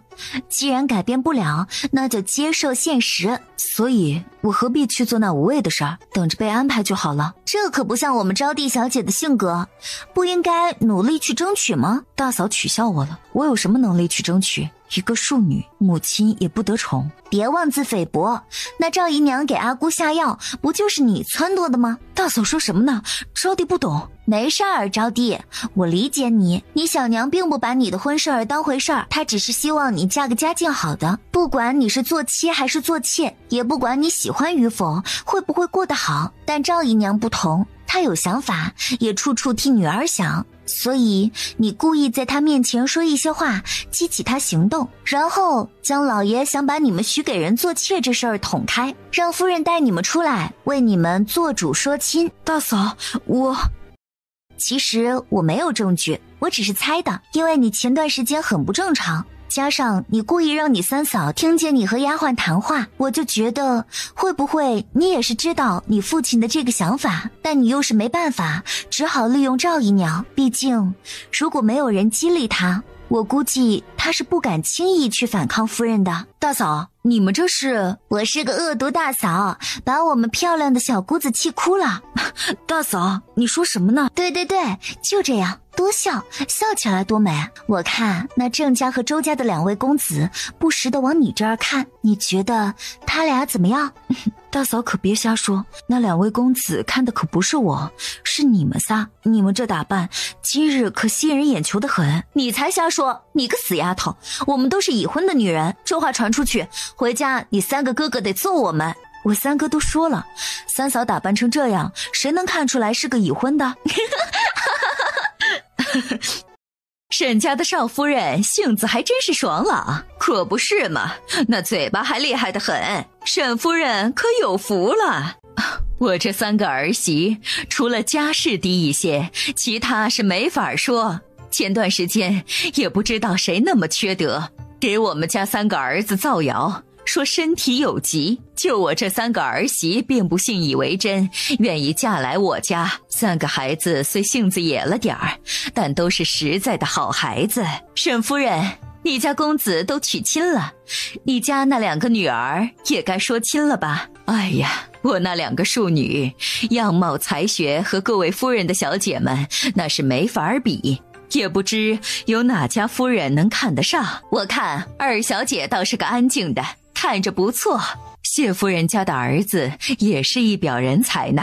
你会什么？都学得不太好。哼，我不信啊！招娣会画像吗？这个，走，你给我们仨画一个。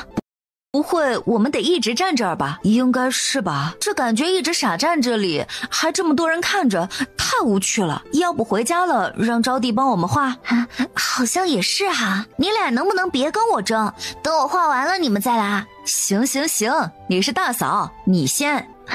妹妹，我来帮你研墨调颜料吧。这沈家的2位小姐关系挺好，挺和谐的，可惜是庶女。你看她俩这周身打扮，和那3位嫂嫂可差太多了。若楠，你想让招娣给你画像吗？给我画？可是你不是喜欢我做的那身衣服吗？我把它给你穿了，你来坐这儿，让招娣画。这个，他们不是都觉得你们姐妹俩的装扮还没3个嫂嫂穿得漂亮吗？你要换上那件，肯定惊艳所有人。这里没有人穿那个款式。她这衣服款式从未见过，是他们家新出的吧？挺别出心裁的，挺好看的。就是那领口的位置稍微露了些，那披风一扣也看不了多少，我觉得还行啊。这样子一看，这沈家大小姐长得还挺不错的，还真是人靠衣装啊。我倒觉得那2小姐更有气质，看那架势有点画画的功底，是个才女。只可惜啊，是庶出。这位兄台就肤浅了，庶出咋的了？你看沈家那3位公子娶的还是普通人家的女儿，这模样这气质，加上这身打扮，看起来不比这些大户小姐差。别说啊，要我有沈家那家底，也不在乎娶的妻子家世如何，长得好看，自己喜欢就行了。收敛点儿，这不是我们那时代，你这样小心被说你水性杨花，不守妇道。有个人表哥马粪。表哥不会是对你想啥呢？我是觉得他家应该没那资格来参加这宴会吧，有些好奇。你不是说他在县衙谋了一职位，莫不是县令大人让他来这儿帮忙的？有可能啊。你们刚才说什么表哥？等会儿回去说。带你们来是让你们多结识一些夫人，以此维护与各家的关系，交流一些信息。你们仨倒好，还以为自己是未出嫁呢，和那些姑娘打堆干什么？没点正事儿。阿姑，你可冤枉我了，我那是为府里2位小姐出谋划策，争取嫁个好人家，到时候他们的夫家和咱们不就可以互帮互助吗？你还出谋划策呢？我还没说你呢，你什么时候让人把那衣服做了出来，还给若楠穿上的？想什么话？阿姑，你关注的点不对，你没瞧着那些小姐们对那衣服感兴趣的很，这可是商机。咱绸缎庄是唯一做这种款式的，你想想，到时候那些夫人小姐都来购买。你就会这些歪理。这衣服他们真的很喜欢，我们这儿还有2件，待会儿打算给招娣1件。阿姑若不信，你把另一件给陆夫人家的小姐，你看她穿不穿？旁边一直关注招娣画画的小姐和公子，沈2小姐，这画画功底真是了得，完全是栩栩如生啊。这画的也太美了，我也想要。2小姐，能给我也画一幅吗？我也想要，给我也画一幅。我有备着衣服，换自己的就好了。这是新的，你那天见过，我们没穿过的，送给你。我知道姐姐们的好意，是见着我和若楠今日的打扮比不过那些小姐，想让我们引人注意。可是你在意的点是什么？不想和若楠穿一样的，还是觉得不想以貌示人？都有。傻妹妹，你的想法我都能理解，我也有过这样的困扰。但我要告诉你的是，第一，这衣服款式是一样，但是因为颜色上的差异，穿出来的效果是不一样的，所以这不算穿一样的衣服。第二，女为悦己者容，你把自己打扮得好看了，更能让人赏心悦目，既让欣赏你的人开心，也让自己开心。真正的自信是一种由内而外的感觉，而不是纠结这些外在的细节。衣服放这儿了，你自己考虑要不要穿，我们先出去了。你为什么要管他们，还把这衣服都给了出去？关小雨反问一句，你不觉得我们今日太打眼了？说明我们家有钱，眼光又好，长得又漂亮，穿张扬点儿怎么了？招娣要是有你这自信就无敌了。你忘了我们已婚了，穿的比那些小姐都好看，抢了他们的风光终究是不合适的。那衣服让若男和招娣穿，同样能达到宣传的效果，还能帮了他们。你没发现阿姑其实也有些期待着这衣服的反响？我感觉她最近对绸缎庄的事儿有些上心了。行，你说什么我都听你的。那衣服送了就送了，后面咱再做新的。不过你们刚才说的什么表哥的事儿，你还没和我说呢，赶紧的。大嫂，谢谢你。还有他们，回府后我给3位嫂嫂好好画一幅画像，正面的那种。没意思，啥时候能走？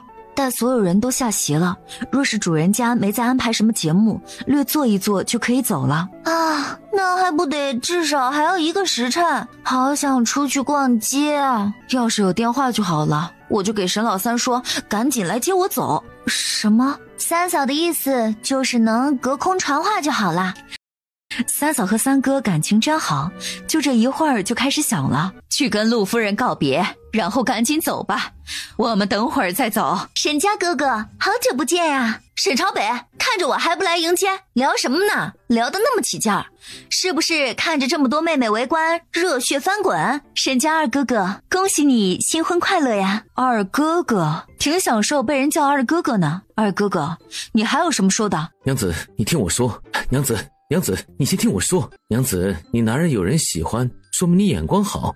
我以前都没见过你。娘子，他喜欢是他的事，我又不喜欢，而且我已经娶了你，对你是忠贞不二。他再喜欢也没用，他就是吃不到葡萄就故意在那儿放屁，膈应吃到的人。娘子，你笑了就是不生气了？你看我准备了好些礼物呢，咱回云鹤武馆去看岳父岳母去。怎么回事？这儿媳不是旺夫的吗？怎么一起出门还受伤回来了？小雨，你也别生二弟的气了，那顾小姐故意叫二弟，就是为了膈应你们俩感情的。你俩都是夫妻了，根本不用理会。大嫂说的是，我和他根本就啥事儿没有。你说说，你们这是年轻啊，为这点子事儿也值得生气啊！阿姑，我丑话说在前面，这朝东三兄弟以前的感情之事，我们可以不计较，但这以后若是再和别人牵扯不清，发生些什么情感纠纷，那我们可是一点儿都容忍不了的。到时候这沈家夫人不做也罢，所以我们绝不容许他们纳妾。若是你们生不出孩子来，也不能娶，那沈家岂不是会绝后？我们身体健健康康的，怎会生不出孩子？要是真生不出，那也是你儿子有问题。这是和田玉的吧？这一副麻将若是带回现代去，那就是古董了，得值不少钱啦。唉，不管啥时代，有钱人的生活就是爽。咱们搞点这些东西藏起来，等啥时候能穿回去了，就一并带走，到时候就发财了。清醒一点，我们是借人家身体穿过来的，回去的时候也就是所谓的灵魂回去。你们觉得能带啥？算了，还是得过且过，找人来打麻将更实在。大嫂，这麻将牌我还是第一次听说，竟不知你们还有这种娱乐，还挺有意思。这个也不是所有人都会，是我娘教我的，说是她娘家那边的，然后我再教给你二嫂三嫂的。对，我们也不会，跟着大嫂才学的。打了差不多一圈，就有下人来传话，说是夫人让他们都去前厅。说男，昨天我们走了后，有没有什么有趣的事儿和嫂子们分享一下呀？没什么有趣的。我不信，要没什么，你刚才那眼神看招娣干嘛？快说来，我们开心开心。就是那谢夫人向母亲打听招娣的八字来着，然后谢家小姐还说过几日府上办宴会，请招娣去玩，所以我猜是不是谢家派人来提亲了，让我们都去前厅。姐姐说什么呢？妹妹不要害羞啦，昨天你在宴会上表现那么优秀，有人来提亲很正常的啦。别人打趣我也就罢了，你可是我的姐姐，那谢公子的为人，陆小姐岂不是将他知道的都告诉了我们？那人就是一个纵情酒色场所，成天在街上寻衅闹事的泼皮，岂是可托付终身之人？那是陆小姐说的，不一定就是事实。而且母亲不是说男子婚前大多不着调，等成了婚一约束着就好了。你看三哥哥不就是一个例子？你觉得可以，那就把你的想法告诉母亲去，别拉扯我。还有，提醒一句姐姐，这些话我们姐妹间说说就罢了，千万别在外人面前聊起，不然别人还以为我们沈家的女儿多么恨嫁，什么人品的都不嫌弃。嫂子们，你们先去前厅，我洗个手就来。你和三嫂说说，你三哥哥以前都干了什么不靠谱的事儿？三嫂，我刚才一时着急说错了。哎呀，你自己晚上回去逼供沈老三去。若楠，你过来，和大嫂一起走了。若楠，嫂嫂告诉你一句话，男人如衣服，姐妹如手足，衣服可以换，手足不可断。你看我和你二嫂三嫂关系多好，有什么事儿都可以互帮互助的，切不可为了男人之事而伤了姐妹感情。要知道，成婚后有个姐妹时常来往，那日子才有盼头，不然天天窝在家里多憋屈多难受。把刚才说的再给少夫人们说一遍。今天铺子里来了4、5个夫人小姐，想要少夫人画稿上的那种衣服，我想着这画稿是少夫人给的，自然得请示一下，是否可以供我们铺子上外售。这用倒是可以用。我先问你们几个问题，吴掌柜，来询问的那几人是夫人还是小姐？都是夫人，不过好像全是要买回去给家里小姐的。这事儿你给老爷汇报过了吗？未曾，小弟原想着等得了少夫人首肯，再去和老爷说这事儿。那这事儿你就先不要告诉老爷了。好的，夫人。若楠、招娣，你们对那衣裙的感觉怎么样？面料、款式、穿脱、颜色搭配什么的，都可以说一下。陆小姐对这衣裙是个什么评价？她觉得面料差了一点儿，其他倒没说什么。婉云，那画稿能再给我看一下吗？这衣服真的好看，你们都喜欢？行吧，不过我看这画稿画得挺粗糙的，婉云能否重新画细致一些？这种风格的还有没有别的款式，也画出来一些备用。若是那些夫人再来问，你就说咱们铺子里正在筹备这款衣服的成衣，1个月后可直接到店里来选，先吊一吊他们的胃口，等少夫人将画稿重新画过，再给你送来。沈夫人便跟沈老爷说，城西的那2家绸缎庄她要收回来自己管。那铺子我管理的好好的，你每月负责收钱就行，又何必费那个神呢？再说了，如今这府里添了好些人，管理府上的事都跟你忙不完了。不妨事，我想说的是另外一件事儿，就是我打算将府里的事儿一点点的交给婉云他们3人来管，让他们锻炼起来，好早日接手管家。这个好，府里的事你就交给他们年轻人，你呢就天天打叶子牌、赏花听曲儿，或者约着夫人们宴会也行。铺子你就不用管了，我替你管着。你为何要拦着我拿回我的铺子？莫不是你做了什么见不得人的事儿？你这是什么话？我能做什么？你那铺子每个月的盈利不都是给你按时送来了的？东儿，你如今接管梁庄，那铺子上的每日盈利是一样的吗？不一样。那每月的盈利会一样吗？应该是有多有少，不一样的。我的绸缎庄送来的盈利这么多年，每月都是一个固定数，你觉得合理吗？夫人有所不知，这是我给铺子上掌柜定的规矩，每月务必保证盈利多少，叫固定的收入回府，促使他们积极创收。至于每月盈亏，他们自己调整。父亲的这个办法是挺好，不过用久了可能会让掌柜的钻了空子，要么就懈怠了，要么就把多余的盈利私吞了。就让那2家掌柜的每月将账本的交来母亲过目，管理的事交给我们就好了，母亲不必亲自操劳。不必了，那2家铺子从明儿起我就全面接手，然后重新整顿一番。请少夫人过目，这是今日的菜谱，都是按照老爷夫人和少爷们的喜好安排的。这怎么又是羊肉汤呀？这天儿都暖和起来了，再天天喝羊肉汤已经不合适了。这汤是3少夫人之前让换的。是吗？那喝了这么些天，也该换一换了，是吧，新月？罗婆子，这菜谱似乎没有多大变化，是采买的偷懒了，还是掌勺的手艺需要进修了？回少夫人，这菜谱是之前夫人定的，1月1换，期间会根据情况调整1、2。哦，这样啊，那就不怪你们厨房的了。不过如今既然是我们来管了，那这菜谱就重新理一个吧。可是夫人那里如今既然是少夫人管家，那少夫人的安排自然有她的道理。罗婆子不敢应承下来，是就只会这些菜式吗？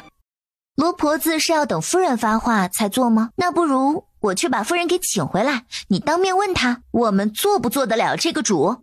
我不是这个意思，只是少夫人想要换什么菜式，还请少夫人言明。这个不应该你去理好了给我看吗？若是什么都我想好了，还要你干嘛？大嫂，咱不如招个新厨子吧。是，我这就下去重新理菜谱。只有一个要求，7天菜品不重样，1个月菜式不重样。打了这出头鸟，后面的人就恭敬了许多。这个等夫人回来了，交给夫人过目吧。啊，你们说，阿姑把那画稿收了，会不会是准备给她的铺子先用？8成是。唉，啥时候才能让她带着我们一起去搞事业呀？我们现在这日子挺悠闲的，阿姑也不怎么让我们立规矩了，天天吃好喝好，一起打打麻将，偶尔出门逛一逛，比当社畜强了千百倍。心里不踏实。哈，有钱又不用干活，简直人生巅峰了，咋就不踏实了？这些哪一样是我们自己的？我们现在拥有的都是沈家的，或者说都是那些男人的，他们要都收回了，我们什么都没了。你看阿姑在这府上为什么能那么强势？不光因为她生了儿子，她还有自己的嫁妆铺子，她是有底气的。我们目前除了3个男人什么也没有。其实我们可以自己开铺子。我们自己？可是我们哪有？我手里倒是有一些钱，不过是沈朝东的。我们也有，可是那点儿应该不够来开铺子吧？应该够。哼，交代吧，你男人给了你多少钱？也没多少，是他的私房钱，放在我这儿的，几百两而已啦。如果我们真要开铺子，可以考虑借用一下，到时候还回去。就怕我们经营不好，若是赔了，我就……原本我是3人中最幸福的人，可穿越后，我怎么成了最苦逼的一个？你们一个有娘家给的铺子，一个有男人给的私房钱，就我啥也没有，太悲催了。哎呀，得了，你再眨巴，你那眼泪也出不来。我们倒不就是你的，不必假哭求关怀。这样一看，这3个男人，沈老大最疼人，看着闷葫芦一个，竟不知还是个最有心的，简直豪门情种啊！你说错了，沈朝东属于那种大男子主义，他所做的一切都是出于一种责任，并非因为爱。若是换一个人娶，他一样会这样做。如果说他们3兄弟会有一个情种的话，我倒觉得沈老二的可能性比较大。你看他屁颠颠的，一天天追着小雨讨好。好了，赶紧接着讨论正事儿。要不然还是入股分红吧，这样简单点儿。我们也没资金入股啊，看来还是得从阿姑身上入手。我有个想法，不如……关小雨面露担心，这样能行吗？思路就是这个思路，且走且看。反正沈夫人不是信命吗？我们的优势就是八字好，只要是有利于沈家，有利于他儿子的，他应该会答应。即便不行，那也没什么损失，我们依旧当我们的少夫人就行了。对，光脚的不怕穿鞋的，我们也没什么损失。不行，我们得打小一点，3人打2房牌来得太快了，不能打10文的底，还是打1文吧。你个抠门的，你兜里那么多钱，输这点就叫唤？就是，我都没说什么呢。关键是那钱也不是真正属于我的呀。让你们仨学着管家，你们倒好，直接园子里打牌，一天天的不思进取，没点上进心。阿姑，你小点声，吓死人了。死，一天天还口无遮拦的，说话一点儿没大家闺秀的样。阿姑，你刚说了3个死字，我才说1个，你比我更不像大家闺秀。你敢顶撞长辈，简直没有教养。那也是丢沈府的脸。我现在是沈家儿媳妇儿，沈家找了嬷嬷教习过的。呀，阿姑息怒，小心气坏身体。新月说话就那样，时常有口无心。您是长辈，大人大量。你别来当好人，你们仨都一样，一丘之貉。别以为我不知道，你们仨就是一伙儿的，也不知道安了什么心。我们安什么心？阿姑不应该问问自己吗？你看上我们3个普普通通的姑娘，你图的什么？阿姑在自己铺子里受了气，回来拿我们仨气，难道就是长辈应有的素养？胡说！我受什么气？拿你们仨什么气？阿姑把我的画稿拿去了，难道不是给你的铺子上去用吗？这么气呼呼的回来，莫不是那掌柜的不信你的话，不愿意做那衣服？刘婉元，请注意你的用词，有你这态度和长辈说话的？什么叫我拿了你的画稿？这不是你自己同意的吗？阿姑，有理不在声高，你激动什么？我又没说不让你用，我很高兴阿姑能瞧得上我画的衣服样式，我只是想帮着阿姑分忧而已。你们，啥也不懂的，能帮什么忙，分什么忧？阿姑，我们既已经嫁为沈家妇，自然是沈家人了。我们不光是阿姑的儿媳，我们更要做阿姑的小棉袄。哼，还小棉袄，不气死我就对了。别以为我不知道你们心底打的什么主意，这个家还轮不着你们仨指指点点的，都消停着，好好学着把家里管好。阿姑，那个画稿我重新画了一幅，什么时候给吴掌柜的送去啊？你这是想威胁我吗？阿姑，我们是想帮你分忧，一起管铺子而已。你就大我们一个吧，男人都是靠不住的，女人们得互帮互助。东哥见过母亲，母亲好。娘，月儿玩麻将呢，教教我教教我。你们仨今天这么早就回来了，没事儿干了？娘子没得到回应。娘，你是训我娘子了？难道我做阿姑的不能训他们？沈老大不解地问。母亲，你为何要训他们？因为打麻将？不是的。娘，你今天不是去你的绸缎庄了吗？是不是那掌柜的不听吩咐，惹你生气了？不是。是。原来如此，我说我月儿怎么今儿不开心呢？娘，你也真是的，让你不要去管那铺子，在家里享福就行，你非要去吃那苦，自己不开心了，回来又拿我娘子出气。我什么时候拿他们出气了？一天天的就会挑唆男人。阿姑，我什么都没说呢。夫人，3位少爷既已回来了，咱们先去吃午膳吧。都大中午了，还不快去准备开饭？夫人，你就消消气吧。少爷在的时候，你就少说2句。你说的越多，少爷们越觉得是你怎么样了。你以前可是最沉得住气的。我以前做儿媳时，从不会高声一句，更不敢和阿姑顶嘴。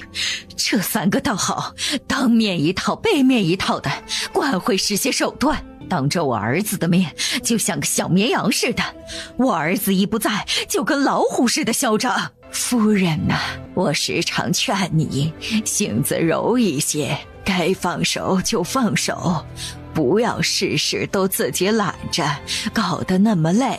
你看那少夫人多会来事儿，小嘴儿一撇，啥都不说，那少爷们就替他们出头了。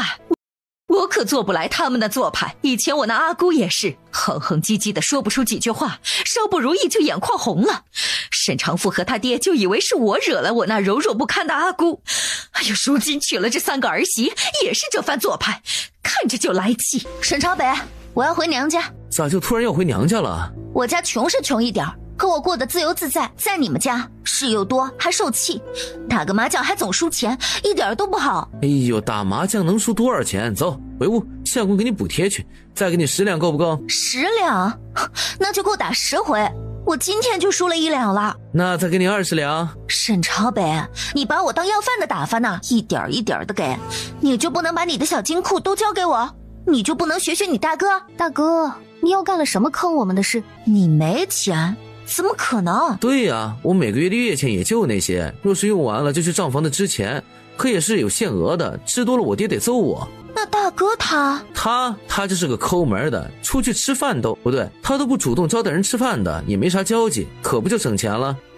哎，你们这说起来家大业大的，结果……娘子别叹气，从今天开始我就攒钱，我保证让你有钱打麻将。娘子，我存有一点点，应该没有大哥的多，我回去就全部给你。不必，靠你还不如靠我自己。我娘不是给了我一个铺子吗？我原想着租出去收租金，现在想想，不如学阿姑自己开个铺子。大嫂，你觉得怎么样？好呀好呀。不行，阿姑为何不同意？我们也是想跟着阿姑学习自己打理的，可是朝东三兄弟又不让。我们也是想给自己找点事情做，挣一点零用。沈夫人反问道：沈家缺你们仨零用了？沈家也不缺阿姑钱花呀。这事儿就是夫人闹起的，好好的你去管什么铺子？这么多年了，天天坐家里收钱不挺好？天天在家收钱是挺好，可收到如今，铺子的掌柜都换人了，也不听我使唤了。我怕再过几年，这铺子都得改姓了沈了。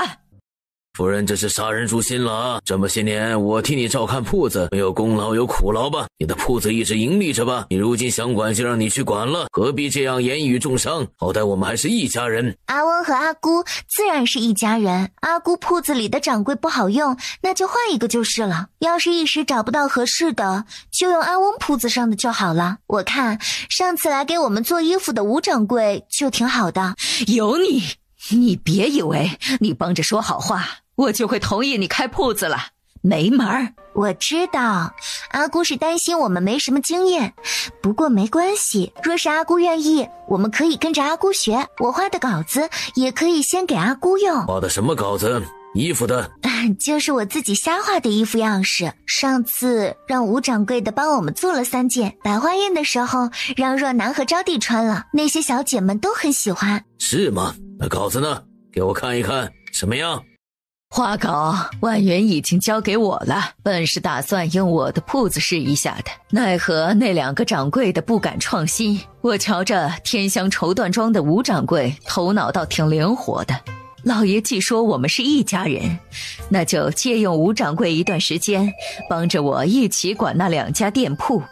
老爷意下如何？把吴掌柜借走了，天香绸缎庄怎么办？夫人不如把画稿就交给他，直接在天香绸缎庄先行推广不就好了？这事儿简单呐，把阿姑铺子上的那2个掌柜换到天香绸缎庄去就是了呗。东哥，你说我这个办法好吗？儿媳不懂就不要妄言，这掌柜的岂是说换就换的？反正都是管自己家铺子，有啥不能换的？阿翁是觉得那2个掌柜的不好，所以不愿意换。怎么可能呢？这2个掌柜是阿翁找来的，肯定是好的。若真是不好，阿翁肯定早就换了，是吧？阿翁、阿姑，你说我说的对吗？对，老爷找的掌柜都是好的，只是那2个掌柜我用不习惯，就让给老爷了。我就看上那吴掌柜了，咱们是一家人，把这掌柜互换来用，应该不是问题，是吧，老爷？这事儿最终就这样定下来了。以后我的2个铺子都由你来管理，只要你把他们都做得和天香绸缎庄一样好，你拿2个掌柜的薪水。阿姑，你让我改的画稿我带来了，我今日又心血来潮画了一个新的衣服样式，你看看可否能用？阿姑，都给你。你这孩子看不出来，还有些这方面的天赋，以后没事儿就琢磨琢磨，有了新样式就交给吴掌柜帮你试做。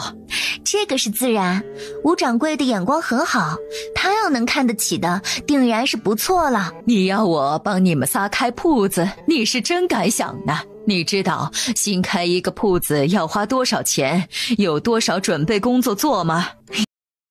我自然是不懂的，所以才央求阿姑帮忙啊。我们让朝东3兄弟帮忙管，阿姑又不答应，那就只好麻烦阿姑教我们带我们了。我凭什么帮你们开铺子？就你那画稿能值那么多钱？我也不知道我那画稿能值多少钱，那得取决于最后它销量好不好啊。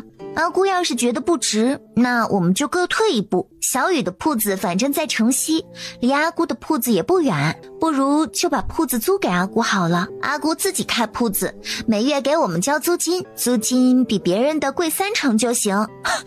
真是笑话，刘婉云，你当我是傻的？我租你铺子还得比人高3成。你想钱想疯了吧？阿姑要是觉得亏了，那就算了，让吴掌柜把我的稿子还回来。我去问阿翁要不要，我看他挺感兴趣的，说不定他给的会更高一些呢。每个月都给我分红。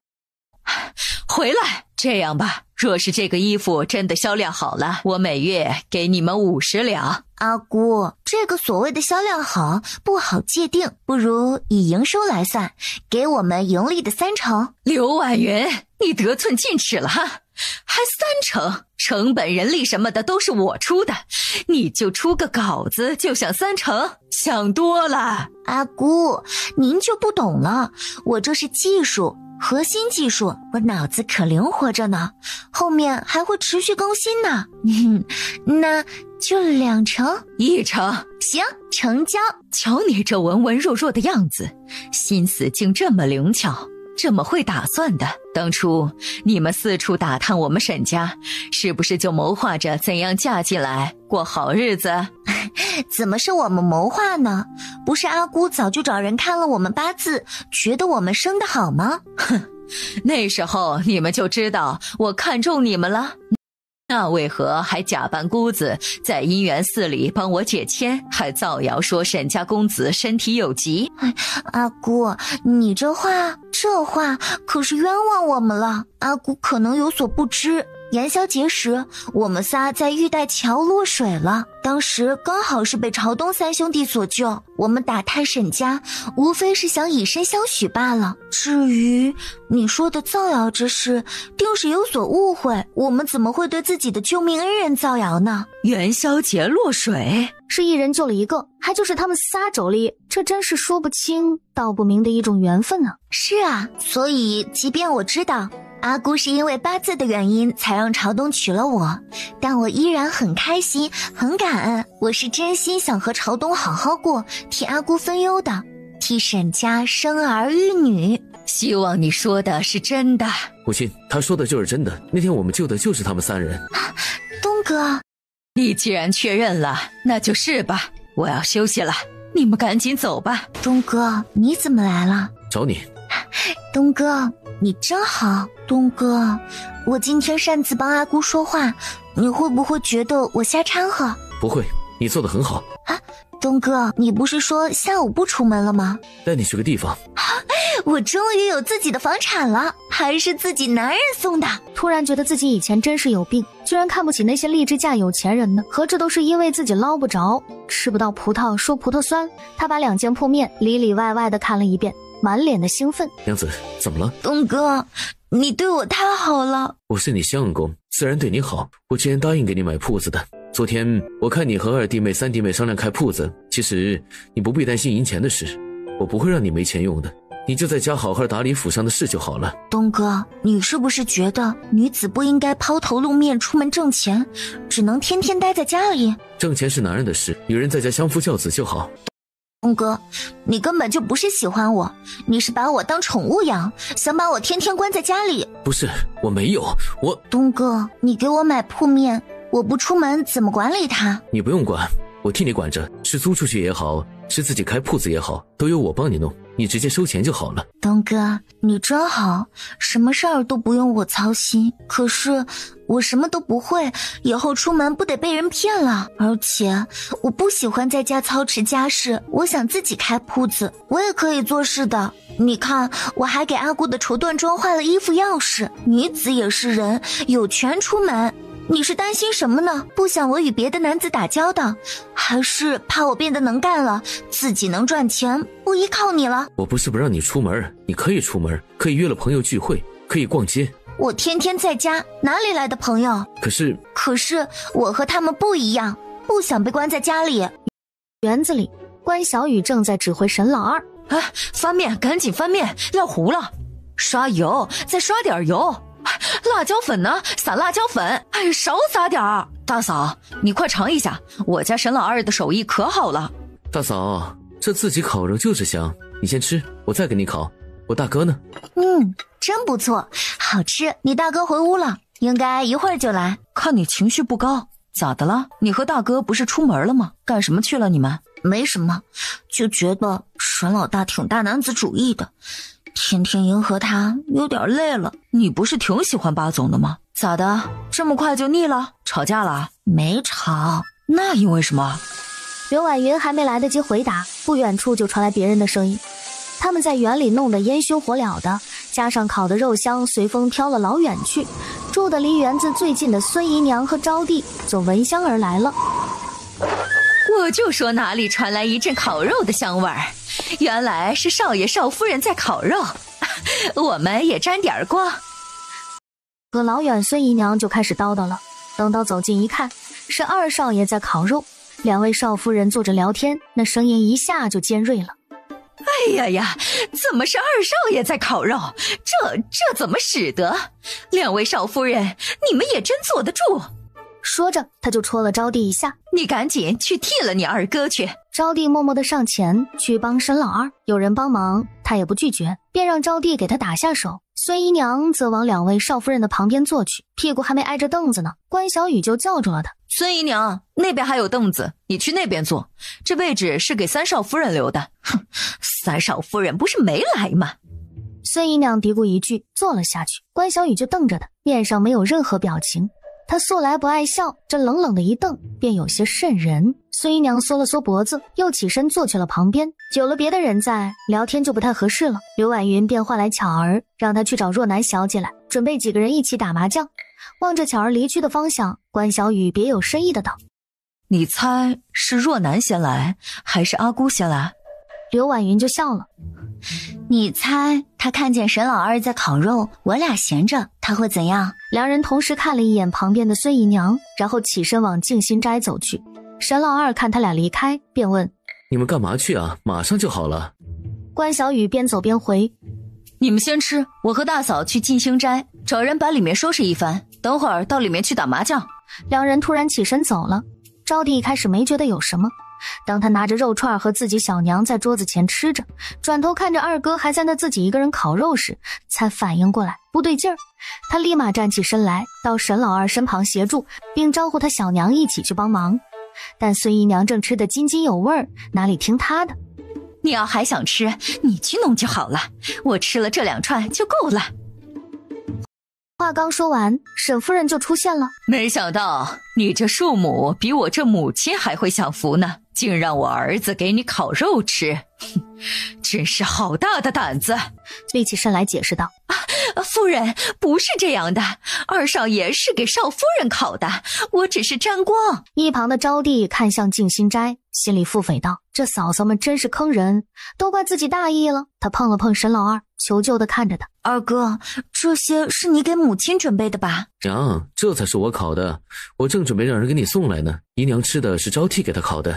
我们这样是不是有些坏心眼儿了？你这良心来的是不是晚了些？要不我们出去扭转一下？你先放那边，我等会儿吃。娘，这得趁热吃，不然冷掉了就不好吃了。娘，快来，刚烤好的，还热乎着。你不是给我烤的吗？娘，你不是等会儿再吃吗？这个先给小雨，我马上再给你烤。相公，你烤的你先吃。阿姑，你吃吗？咱一人一串。不吃。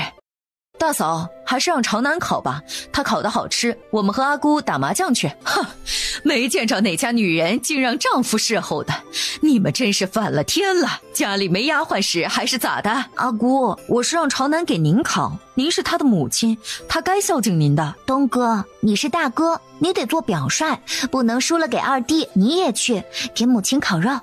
不用了，不用了。孝心不体现在这上面，有这个心就好，这些琐事让下人去就好。东哥，二弟都给小雨烤肉了，我也想吃你烤的。你刚不是倦了人家吗？怎么又东哥东哥的叫上了？动嘴比动手省事儿。阿姑，你就让他们兄弟俩尽一尽孝心吧，让他们烤肉给你吃一次。我们去静心斋里打麻将去，你还不知道这种牌怎么打吧？我们教你。这三女人也不知使的啥手段，将他3个儿子管得服服帖帖的。我记得之前不都是用木条串成大块的，烤好了分割到盘子里吗？今日早用的竹签做的这般精细，小雨说这样小块一些好入味儿，更好吃。这么一点点的烤也太费事儿了，烤半天都赶不上吃。阿姑，家里的事儿都是小事儿，咱女人的眼界想要开阔，就得出去。当初你要不是为了朝东三兄弟，为着府里的事儿，那绸缎庄若还是你自己管理着，如今说不定也新开了2、3家新铺子了。咱女人并不是生来就为男人服务，就该围着男人转的，咱们也不必盯着家里的1亩3分地，外面的世界大着呢。刘婉云让四喜端来了坐胎药，喝完了没过多久就开始肚子疼了起来。你先别去，我感觉是我月事要来了，你去帮我煮点红糖水。小姐，你之前月事来时都不肚子疼的，就是人犯懒一些。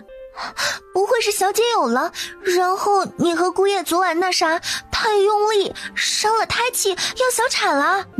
你个小姑娘家家的，从哪儿知道的这些？什么胎气小产的？听厨房的婆子们聊天时候说的。他们还告诉我，若是小姐怀孕了，该注意些什么。知道你最好了，但是小姐我真没怀孕。你去帮我熬红糖水，然后准备月事带，还有让3少夫人来找我一趟。怎么回事？怎么还肚子疼了？大姨妈来了？按着日期来算，8成是。那你大姨妈要来了，估计我们俩也快了。看你肚子疼，我怎么感觉自己也肚子隐隐的不舒服？会不会是我们吃那药的原因，会引起经期不适？这个好像是的，那个方子里有麝香、藏红花这种寒凉的药材，喝多了会宫寒，女子就不易有孕。我以为你们知道，那还喝吗？喝酒了会不会直接就不孕了？这个不好说，但是是药3分毒，喝的时间太长，肯定对身体还是有影响的。喝上半年1年的，有可能直接就成为不易受孕的体质。那咋办？还有没有别的办法？那就安全期体外，可是这些都不能完全保证。最好的还是小雨衣，但现在应该还没有吧。我之前看过一个科普，古代好像有用羊肠鱼鳔这些做类似小雨衣的东西，不知道这个时代有没有，估计有也很少有人用。羊肠鱼鳔这东西光是想想就觉得受不了。你这科普知识学得有点渊博呢。我现在是病号呢，这时候还欺负我。3人笑闹了一阵，等到刘婉云舒服了一些，沈夫人才来人传话，让招娣去前厅等送走谢夫人。真是越发没规矩了，有长辈在，哪有你们说话做主的份儿？还当着外人的面。阿姑冤枉我哪有做主？我不是都问你们了，你也没反对啊。你知道你在干什么吗？那谢夫人来就是想让她的儿子相看招娣，打算沈谢2家结亲的。你这不是胡闹吗？我知道啊，我就是阿姑的嘴替，帮阿姑说话呢。阿姑不好说不愿意，我就帮阿姑说。你哪只眼睛看到我是不愿意了？这2只眼睛都看到了。你放肆！不能发火，不能发火，一发火对儿子不好。阿姑，那你是有打算结亲的意思了？可是你都不问问招娣愿意不愿意吗？父母之命，媒妁之言，做儿女的听从父母安排就好。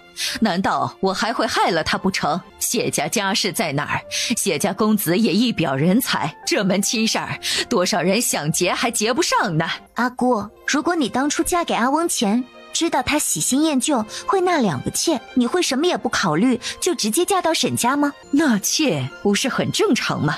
怎么就正常了？我听朝东说，老太爷就没有纳妾。没规矩。阿姑，这儿又没有外人，就我们几个，随便聊聊天。这老太爷都不娶妾，当年你为何给阿翁纳妾？你这不是自己给自己找不痛快吗？刘婉云，你越来越放肆了。这是哪壶不开提哪壶，直接拿火勾戳他心窝子。阿姑，你不要生气嘛，我是真的不理解。我听说当年你和阿翁也是两情相悦来着，所以才好奇，你是不是因为身体的原因，所以……沈夫人如今才38岁，你们，真的，赶紧走，我不劝你们了，行了吧？阿姑，你不用不好意思，这个我在家听我娘说过，女子生产时会发生的情况，其实这个没什么，后面好生调养可以修复的。年纪轻轻的，说话也没个忌讳，什么都说得出口。阿姑，我们这是私底下聊，如果大家都不好意思说，怎么沟通，怎么知道问题？你就是思想太保守，有些问题不说出来，那怎么解决？不要讳病忌医。都这么多年过去了，也没啥意义了。你和阿翁这些年都没有行过房事了？这也是你们能打听的，偶尔还是会有，但是我总是觉得不自在。这个我娘研制了一套动作，专门针对产后身体恢复的。我都生产这么多年了，还能有用吗？效果可能没之前好，但是经常练习的话，还是会有所好转。不管如何，就当是锻炼身体、增强体质，也是很好的一件事儿。哎呀，招娣，我和你说啊，明天你可别给我这个样子，你得多笑，你笑起来好看，多表现自己，大方主动一些。那谢家夫人既然有那意思，只要你引得谢公子对你感兴趣，那谢少夫人的位置就是你的啦。可别学那赵姨娘和若男的做派，唯唯诺诺、扭扭捏捏的。当年我若是像他们那样，可怎么进得了沈府？也不知道你那大嫂是什么意思，明明人家就只邀请你，非得把若男也叫上，还发帖子给什么周家小姐、郑家小姐。这不是平白给你增加竞争对手吗？小娘，周家和郑家小姐出门，他们的哥哥也会跟着护送的。哎呦，我就说这大少夫人脑子就是好使，那周家公子和郑家公子也去，你更得好好表现，别被那若男给比下去了。哎呀，不行啊，他们那两家是也不错，不过谢家老爷可是普宁城的典史，虽没有那两家有钱，可嫁入他们家那可是官夫人，你还是花些心思在谢公子身上。小娘，我对那谢公子不感兴趣。不感兴趣？那么好的家世，人也不差，你有啥不满意的？小娘，我长这么大，你可曾关心过我真正想要什么？你想要什么？这些年我尽我所能的在你爹面前邀宠，把能争取到的都给你要来了，若男有的你都有，你还想要什么？你那是为我争的吗？你那是为自己争那口气，不想被赵姨娘比下去。你觉得自己比她更有魅力，更能讨我爹的欢心。但凡夫人给了她什么，你就会找爹要同样的。嗨，好，没想到我养了你这么个狼心狗肺的。我要是不争，我能进这沈府，我们娘俩能有这好日子，能有这般好的姻缘找上来，你如今倒还矫情上了，挑剔这挑剔那的，还嫌我没关心你想要啥？你想要啥呀？你想要飞呀？对，我就要飞，我一点儿不想在这府里，我要出家去当姑子，你满意了吧？你每次去争这些的时候，从来不仔细掂量掂量自己，每每闹出笑话。你以为我跟在你身后我很开心吗？若男的娘想让她嫁去家风好的家里做正妻，过夫妻和睦的日子，你呢？你就一心想我嫁给有钱的或者有权的家里，给你争面子，也不管是嫁去做妾还是什么，你考虑过我吗？你想过我以后的日子吗？就连我的名字都在彰显你的私心。招娣，你是多想生个儿子？做妾怎么了？在大户人家做妾，有好吃的好穿的，还有下人伺候，总比在那穷苦人家吃了上顿愁下顿的强。你没过过苦日子，你懂什么？你那名字是我取的，你爹美名其曰让我取名，无非是见生了个女儿，连名字都不愿取，那我自然想之后再生个儿子。一个名字不就是一个称呼，这都值得你记恨。你要觉得这名字不好，你自己找你爹改一个去。这些衣服给你买的，你明天爱穿不穿，只要谢家有意，这婚事儿也由不得你。等你长大些见得多了，你就知道我这都是为了你好。娘一走，那眼泪却止不住的往外流。说，沈老大带你干嘛去了？不会又给你买铺子了吧？不是吧？突然觉得沈老三那些甜言蜜语都不香了。我也想要这种道歉方式。果然，会撒娇的女人最好命。让她做贵妾也是抬举她了，一个小妾生的庶女。若不是看在你的面子上，我都不会来这一趟。都是你那侄子看上了你家这庶女，虽说一定要娶她，我都和你哥哥给她定好了谢家小姐了。你知道的，我们商户人家钱什么的都有，缺的就是人脉地位。那谢典史家正好也有这意思，大家各取所需。阿姑，听说舅母来了，我们来问候一下。大老远的就大呼小叫起来，成何体统？为了光明正大坐在这里听八卦，舅母教训的是，我们这是想着舅母来了，一时高兴忘了行，还请舅母多多包涵。既是来了，就坐下，好生听着我和你们阿姑说话，可别再随意接话了。是，容嬷嬷说过，周家规矩最是严厉了，今日一定好好向舅母学习。我说妹妹啊，你这当初是怎么想的？就算有那什么谣言，也不该这么急着找普通人家的。你看看你这3个儿媳。唉，话题很快又回到了若男身上。此事妹妹若是觉得可行，我回去就派人送聘礼过来，先把人定下，免得你那侄子闹着不愿娶妻。嫂子，这事儿我得和若男的父亲商量一下。哎呀，这沈府内宅之事一向不都是你做主的吗？你给他们沈家生了3个儿子，这儿子的婚事你都能拿主意，这庶女的事儿就是小事儿，你直接答应了就得了。在家从父，出嫁从夫，所以对舅母的话有些疑惑而已。到底要不要事事与夫君商量，遵从夫君的意思啊？规矩是这个规矩，但是要学会变通嘛。哦，那这样的话，阿姑，你还是等阿翁回来问一下的好。前几天谢夫人上门来，也是有意求娶咱家妹妹去做正妻，我看阿翁当时挺满意的。嫂子，你看这……行吧，那我就等你消息。不过你得想着你侄子，可不能让他伤了心。而且这若是成了，以后也是亲上加亲的事儿。我都不惜地说你，当初你把那2个铺子交给沈长富打理，生生的让他开了另外3个铺子起来，抢了我们多少生意。真是嫁出去的女儿就是泼出去的水，也不替娘家想想。如今好不容易把铺子拿回来，有了新的起色，还给分成给3个儿媳，也不知道你脑子里想的是什么。舅母这话有矛盾，既是嫁出去的女儿，出嫁就从夫了，那我阿姑的铺子不给丈夫打理，难道给娘家？再者说了，阿姑拿回铺子重新经营的好，那是阿姑有本事，给儿媳分红，那是我们给绸缎庄出了一份力，难道不该得一份报酬？若像舅母说的，把所有好处都往娘家搬才对。那请问舅母这些年将周家的好处拿了多少回娘家？阿姑，你可得回去告诉舅舅一声。你这小妮子，有你什么事儿？这里轮得到你说话？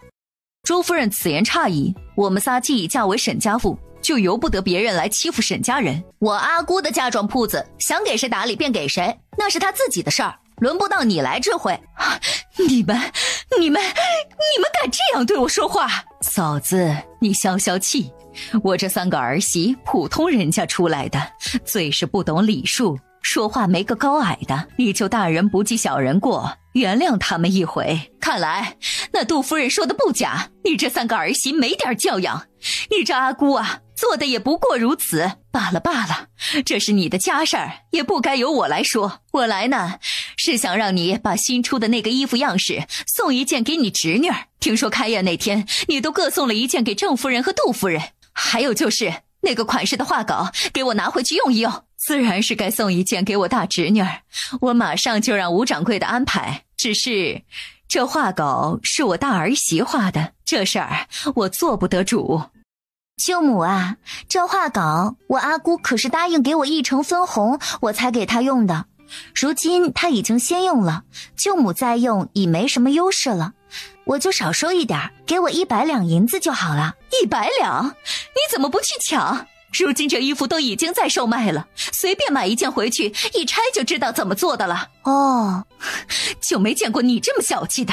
反正那稿子都没多少用了，不愿意就直说，扯这么多。因为话不投机，周夫人也就做不下去了。若男那里，你们去跟他说吧。我那嫂子不可能让他去做正事的，而若是让他做妾，恐怕赵姨娘也不愿意。这事儿就交给你们去办了，务必办妥善了。阿姑如今使唤我们是越来越得心应手了呢。不是你说的女人要互帮互助？是。我们和阿姑竟然相处得这么和谐了吗？傻孩子，不过是没有利益冲突且敌人一致罢了。那我们还替他跑腿吗？这也不算替他跑，我们也是这家里的一份子，他也不过是锻炼我们罢了。云啊，你说阿姑知道若男的事儿吗？应该多少知道一些吧，这府里的丫鬟婆子很多都是她的眼线，府里发生的事儿，只要她有心了解，应该很快就能查清楚的。她真沉得住气。那能怎么办？这事儿就只能装着若无其事，才能避免将此等家丑传扬出去了。你们说若男以后怎么办？还能说一个很好的婚事吗？老天自有安排，或许只是他的正缘未到而已。等他过几天回来，阿姑应该会另外给他张罗婚事吧。好在江南茶肆只是修缮和重新布置，不必一点点的新装，1个月的时间已焕然一新。这天是江南茶肆开张的日子，在门口张贴了一张引人注目的告示：男士止步，只接待女客。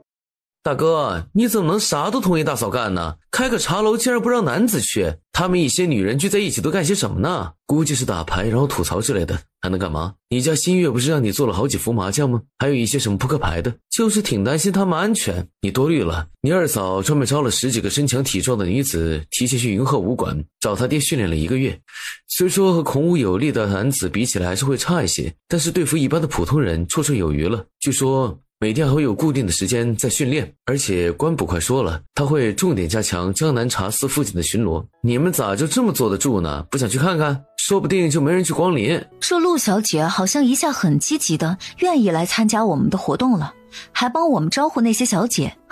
你那衣服没白送。这静心斋一点静不了心，难怪他们成天想出去，这一直待在家里不出去确实难受。可是父亲对他们开铺子这事儿很不满，那是因为大嫂的画稿这次又是娘先用了再给到他的，他因此不满。你们是一点不急，父亲让去接若男回来，你们答应的挺快，也不行动，娘子半天不回来，你们还能躺得住？我不管了，我现在直接去江南茶肆看一看。人呢？等一下，你听，里面好像有声音。你是风儿，我是沙，你去挣钱，我来花。你身上有他的小水味，一闻就没我的贵。10个男人7个傻，8个呆9个坏，还有1个是个该。我听见说什么男人？有人来了。没事儿，我们去看看。开门，来人开门。月儿，是你们在里面吗？沈朝北，哎，你干嘛？这里不准男子进入的。就你们仨？什么意思？三弟的意思都打烊了，你们怎么还不回家？对，这不一直等着你们来接我们吗？东哥，走吧，咱们回家。月儿，跟你说，都怪他俩不着急出门。你们刚才在里面唱歌吗？之前都没听你唱过。你想听？你月事完了吗？轻轻地嗯了一声。那晚上唱歌给我听。啊，这男人真的是面无表情地说些让人浮想联翩的话。不是让你们去接若男回来吗？怎么没人去？我们商量好了，由三弟去的。父亲请问他。朝北，那你明天一早就出发。听说赵姨娘的娘家那地方凉快，你也不用急着回来，住上2天避避暑也可以的。新月也跟着北儿一起去吧。阿姑，大嫂二嫂都不去，凭什么让我和朝北去？要去大家都去，要不我们全家一起去？娘，你不能凶我月儿，她说的没毛病，你让大哥大嫂去，要不二哥二嫂去。我们没空去，事情多着呢，三弟一个大男人自己去就行了，新月也留下来帮忙。对，你大嫂忙着呢，这管家权我打算从明天起全部交给你大嫂了，你二嫂呢也得帮衬着她。阿姑，你现在身体康健，我又能力有限，你就多管管，等过2年再交给我呗。你要是不想管也可以，那赶紧生个孩子，有了身孕，到孩子1岁前我都替你先管着。阿姑，我们那茶楼刚开业，最近要去盯着点儿，你再多管一管。你们那茶楼啊，可能不会有多好的生意，让小雨每天去看一眼就行了。教坊那边也有吴娘子盯着，你最近就踏踏实实的在家，把府里的事儿都好好的接管起来。管家是早晚的事儿，婉云，你就听母亲的安排吧。你们怎么能看不起我们的茶楼？你干嘛主动要求去？让男人自己去就好了。去那么远，要分开2、3天的，我们可舍不得你走。那阿姑肯定是舍不得她儿子独自去，路上没人照顾的，我去比你俩都好。要是有什么情况，我能自保，绝对比沈老二跑得快。你们俩就算了，待在家里安全些。你戳到我心巴了，被保护的感觉真好。哎，要不咱们仨一块儿去得了，我待会儿就给沈老大说去。不必了，天这么热的，何必3人都折腾？再说了，你们在家看铺子更好，我又没你们那么能说会道。第二天你先和我说说，今天江南茶肆什么情况？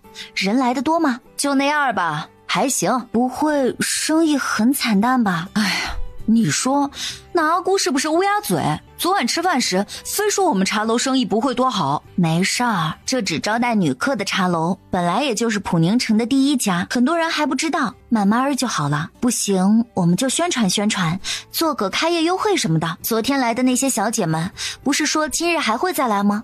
只要每天都有人来，那就会1传10，10传100，渐渐就人尽皆知了。他们说的都是客气话，没有一个再来的。都快到中午了，都还没人进来。我守在门口的见着路过的女子，拉了2个进去，免费请他们喝了一杯冷饮，让他们帮忙宣传一下。他们嘴上是答应了，也不知道会不会。反正到下午也没人再进来。我又拉了2个路过的，人家死活不进。你是沈家少夫人，这种事儿以后还是不要再干了。说是被阿姑知道了，肯定要说你。下次让铺子里的伙计去。要不我们还是取消那个限制，男女都可以进。不好，这样吧，我们搞1个星期的免费，先让大家都知道有这么个地方。那也要有人帮忙宣传才行啊。这个好办，有1个人肯定愿意帮我们。第2日，刘婉云便去找了马夫人。这20张发完了，还会有新的吗？来的人我们都会登记的，若是作假随便找人来冒充或者重复来的，那也就这20张，发完就没了。若是都是真实的，咱们后面就继续合作。哎呀，大侄女儿，你就放心吧，哄谁也不能哄了咱自家人。连着搞了3天后，这城西的大部分人也算都知道了有这么家茶楼。走吧，若楠，你外祖母会将那些草药给那个郎中的。哦，沈小姐，谢谢你。若是有缘再见，一定请你吃饭。虽没有见过这人，但是感觉人品应该不错，比那周公子强上许多。若是那男子未婚也有心，对若楠来说倒是一个好归属。可他的家世应该没有周公子好。且不说周公子的真心有多少，就他那家庭，家里母亲的行事，若楠去了怕是吃不消。倒是普通家庭里，反倒会自在快乐许多。我瞧着他在乡下这段时间过得还挺开心。此时天已黑了，吵架啦？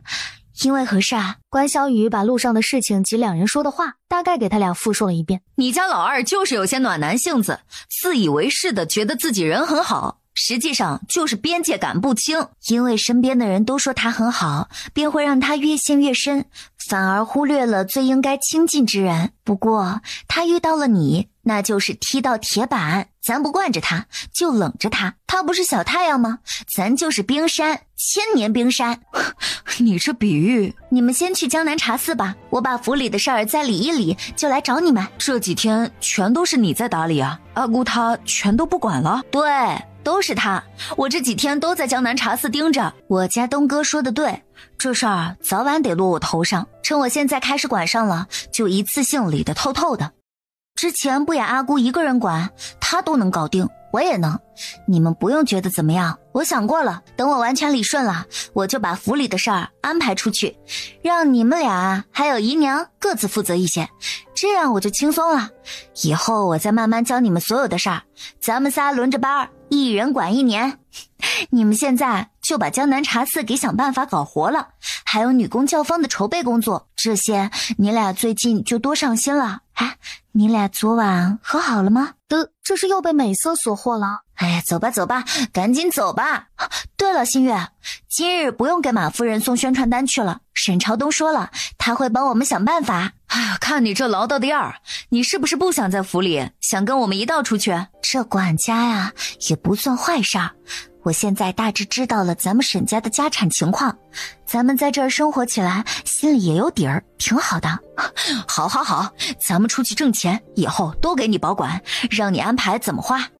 哈，官爷，为何要封了我们店？总得有个说法吧？怎么上来就直接贴封条呢？夫人，请不要妨碍公务。不知我们想要重新开业，需要找衙门哪位大人？我们只是从典史大人那里接的命令，具体这个事情是怎么回事，我们也不知道。两人垂头丧气地回了府。怎么会这样？这事儿派人去通知他们三兄弟了没？官差来封店，整条街的人都知道了。店里当时还有不少客人，估计要不了多久就会传开了吧。他们说不定都在回来的路上了。没事，我已经派人去打听怎么回事了。来封店的人说是典史大人下的令。谢不凡的爹，他不是管治安的吗？你们店铺扰民了？打麻将算吗？应该不是那么简单，或许是来的那些人的问题。估计是那些妇人在交谈中得了一些经验，回去和家里男人掰扯。男人不服气，觉得都是来了这店铺，自家娘子才有了这些想法和行为，一时气不过，就把他们举报了。发生何事了？都一五一十地告诉了他。我之前就说了吧，你这铺子开不了多久。阿姑，这时候就不要说这些了，帮我们想想办法，怎么重新开业。帮不了，你们那茶肆只能关门，或者取消了那个限制。为何？你们太异想天开了，这世道男子当家做主，你们却禁止他们进去，这是其一。其二，你们挑动那些妇人，想让他们回去和家里男人闹什么平等，简直是好笑。这事儿只怪你们太急，非得一下子搞得那么轰动。你们那铺子若是慢慢的养着，潜移默化的让大家适应，说不定可以一直存在的。等着吧，等老爷回来，看他怎么训你们吧。这沈家的铺子还是头一次被官府查封，这多少会影响沈家的声誉，甚至影响沈家别的铺子的生意。东哥，无妨，关就关了，咋把他再改成别的行当？父亲那里有我，不怕。好得很，那这家里的生意资源给你娘子的小铺子铺路。现在好了，铺子被官府封了，也引起了全城很多大户人家对沈家的抵触，说沈家的茶楼传扬一些破坏家庭和谐的思想。当初你不也拿着我的绸缎庄资源给沈家开铺子？夫人这话说的，我那是为沈家增加产业，夫人既加入沈家，就是沈家人，帮衬一点也是应当。可不是嘛，既是一家人，那老爷这会儿介意什么呢？东儿给江南茶肆帮衬，那不也是沈家生意？老爷与其这会儿在这埋怨，不如想想这事儿怎么解决，一家人得共进退。这江南茶肆就先关一阵吧，等把这阵风声过了，改个名字，换成别的生意。